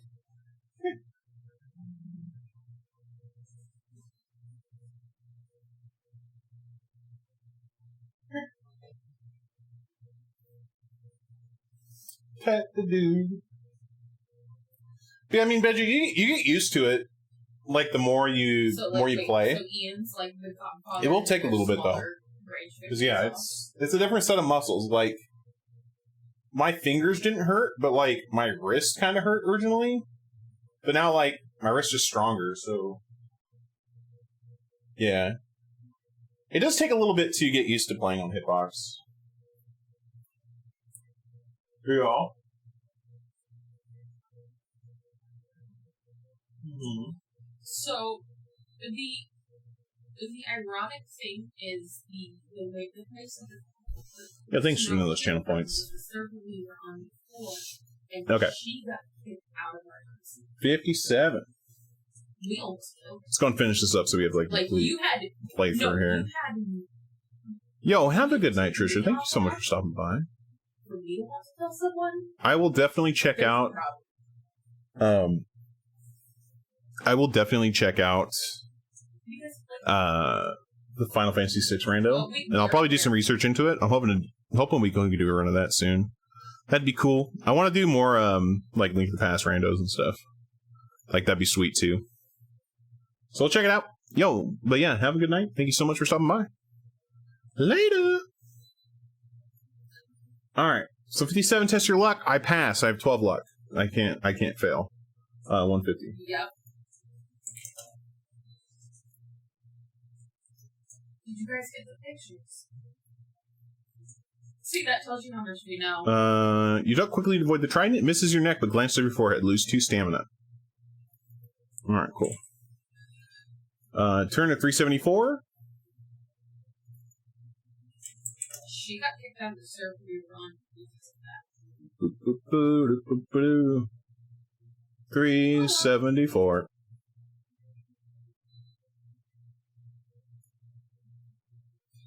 You can, as you compose yourself after your fright. How much stamina did you get? So I had my base roll was 19, so it's 2 dice plus 12. So I rolled 7, and it was 19. So like, I've taken some damage, but not a big deal. Yeah. I had max skill and luck though, which is really nice. Alright. 374. As you compose yourself after your fright, you glance around the room. It is obvious some sort of military headquarters. Scrolls with strategic maps hanging from the walls. As do portraits of past generals. A bookcase in one corner holds hundreds of leather-bound volumes. Ornate drapes are drawn across a large window. A cabinet along one wall holds spikes and swords of a variety of deadly shapes and sizes. In the center of the room is a model landscape which recognizes the Vale of Willow. Armies of miniature troops are positioned on the model. This must be the invasion plan. Leaning against the table with eyes fixed on you is Balthus Dyer himself. His very stature is formidable, well over 2 meters tall. He's built like an ox, with broad shoulders and muscular arms. And his battle tunic of leather with wide, studded wristbands looks more like a soldier than a demi-sorcerer he really is. Impudent peasant, He growls. do you think you are the match for Balthus Dyer? With these words, he snaps his fingers and you hear grunting from behind. You swing around to see a grotesque creature shambling towards you. Its hairy body has 4 arms, each ending in vicious hooks. As it approaches, it slashes the air in front of you. Wow. Why, I wager you're not even a match for the Claw Beast, Laughs Dyer. Will you cast a weakness spell? Absolutely. 158. 158. So we pretty much already know what happens here at the end. The beast whimpers as the spell takes effect. The immense weight of its weight is indeed a burden without its normal strength. You died a second time? Oh, man. Oh, man. It's not a big deal, Hinderer. You gotta learn. I mean, that's the only way you're gonna get better is by, doing it. Doing it and dying, right? And then cheating, like me. That's how you do. It collapses in a heap, unable even to lift itself from the ground. You step over and run your sword through its chest. The unfortunate creature dies. It's dead at your feet. 77. Boo, boo, boo.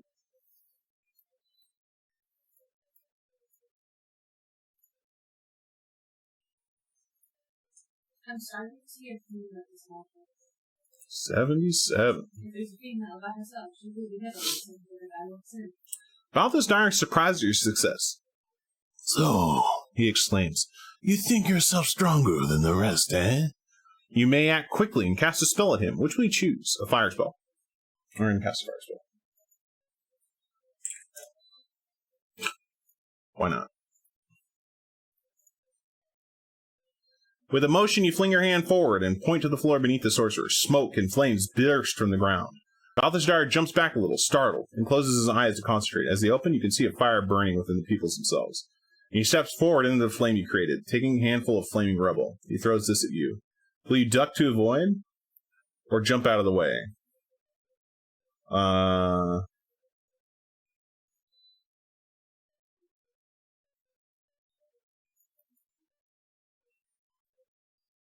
We're just gonna hit the deck. We're just gonna duck. 195. Sure. You can't just melee him to death. I'm trying to see if there's something else cool you can do. Balthus's eyes follow you as you duck, but you're obscured by the battle plan table. The miniature fireball dips into the air, but shoots over your head. You may quickly use another spell attack. Turn 377. And this is fine. I'm actually getting ready to leave. So.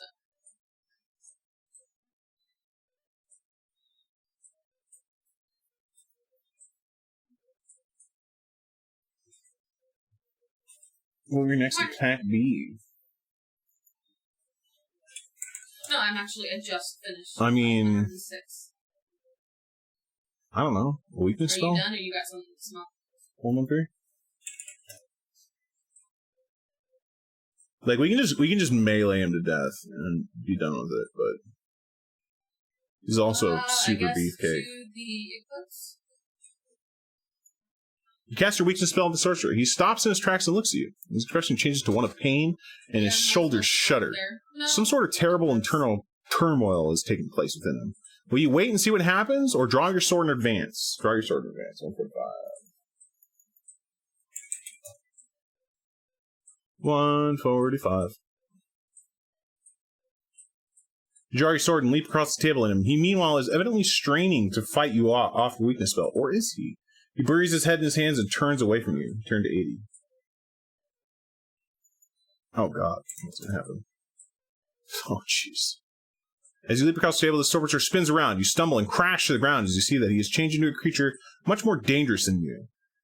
His face is now that of a witch, and his hair is now a mass of snakes, writhing and hissing at you. Will you continue your attack or retreat? Oh, I don't have the freaking silver mirror. Is that the play? Is to have the mirror here? Wow, what the hell? That's so whack. Like, oh, I'm swole. Oh, just kidding. I'm Medusa, lol. Who would have saw that coming? Sorcerer has transformed himself into a Gorgon, an extremely dangerous creature with the power to turn you stone. As you lunge forward, you stare directly into her face, and her spell is cast. You can feel your joints stiffen, you fall to the floor, blah, blah, you died. Cool. Well, that sucks. I guess we'll go to 80. Well, this is pretty poopy. I thought you could kill him with spells. Apparently not. I was hoping you could. Retreat. So let's go to 232. Save Scummin'. You back off in horror from the hideous creature standing before you. From the legends you have been told in your youth, you realize that you are facing a Gorgon. He has the power to turn. Test your luck. If you're lucky, you turn to 111. If you're unlucky, I think we're fine. Okay, we're lucky. Sure. 111.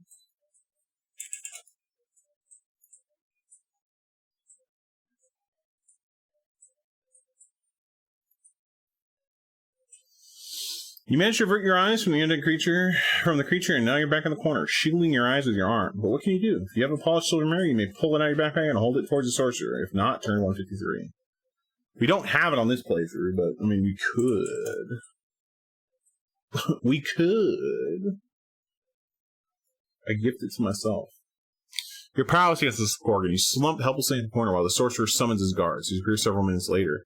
They take him and march you out of the room. Their leaders ask the sorcerer for instruction. Execute the peasant, he cries. Okay, that's cool. That's cool. 347. Let's go to 347. Because I know where the mirror is at. It's like down in the dumps. Alright, so if we have the silver mirror, the Gorgon sees the mirror and shrieks. You chance to look at the creature, your gaze rising upwards from his feet. The Gorgon has disappeared, and instead, Balthus Dire stands once more before you. Turn to 12.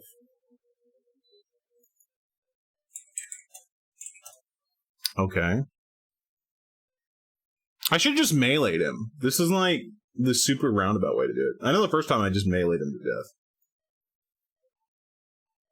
I mean, he has like 12 skill and like 19 health, so he's like basically me. He stands in front of you breathing heavily. His spell was evidently quite exhausting. You may use this as an opportunity. Nip over to the armory cupboard, spring under the table, rush to the window.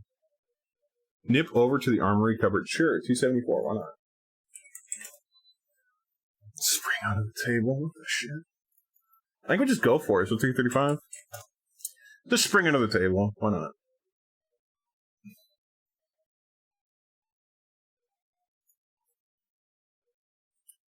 Fixed under the table is a secret drawer, slightly ajar, and poking out of the drawer is a scroll of parchment. You grab the scroll and thrust it into your tunic, but you can hear Balthus murmuring under his breath. A spell? But what will this one be? And what could you do about it? Suddenly, he is running around the table, touching each side as he goes. At his touch, the table responds by a cracking noise. 342. The sorcerer stands back from the table and laughs. Now I have you, peasant, he gloats. Cautiously step out from beneath it. That is, you try to step up. You cannot reach out further than the table's edge. He has created invisible walls. Try as you might, you cannot break through his barriers. You're now a prisoner. You have failed your mission. That's cool. There's so many ways to fail if you do it this way. It's so dumb.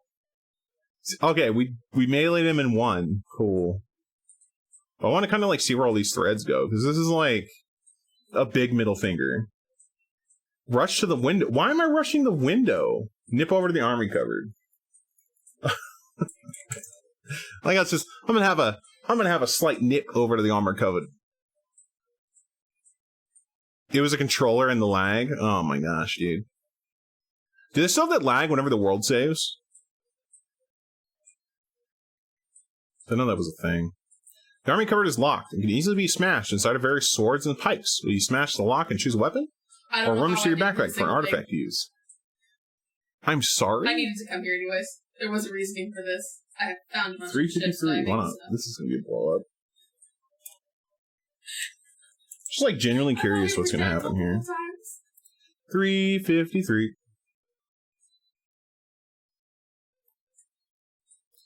Many deadly weapons are inside the cabinet, but a blue-honed sword takes your eyes. Balthus Dyer sees you take the sword and flies in a rage. Do not touch that weapon, he screams, but he's too late.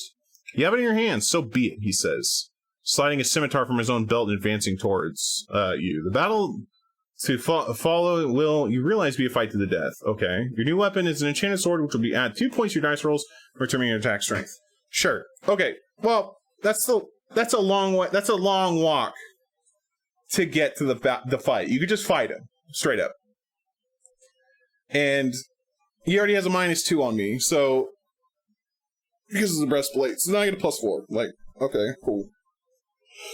Oh. What a blow up! All right, what a blow up!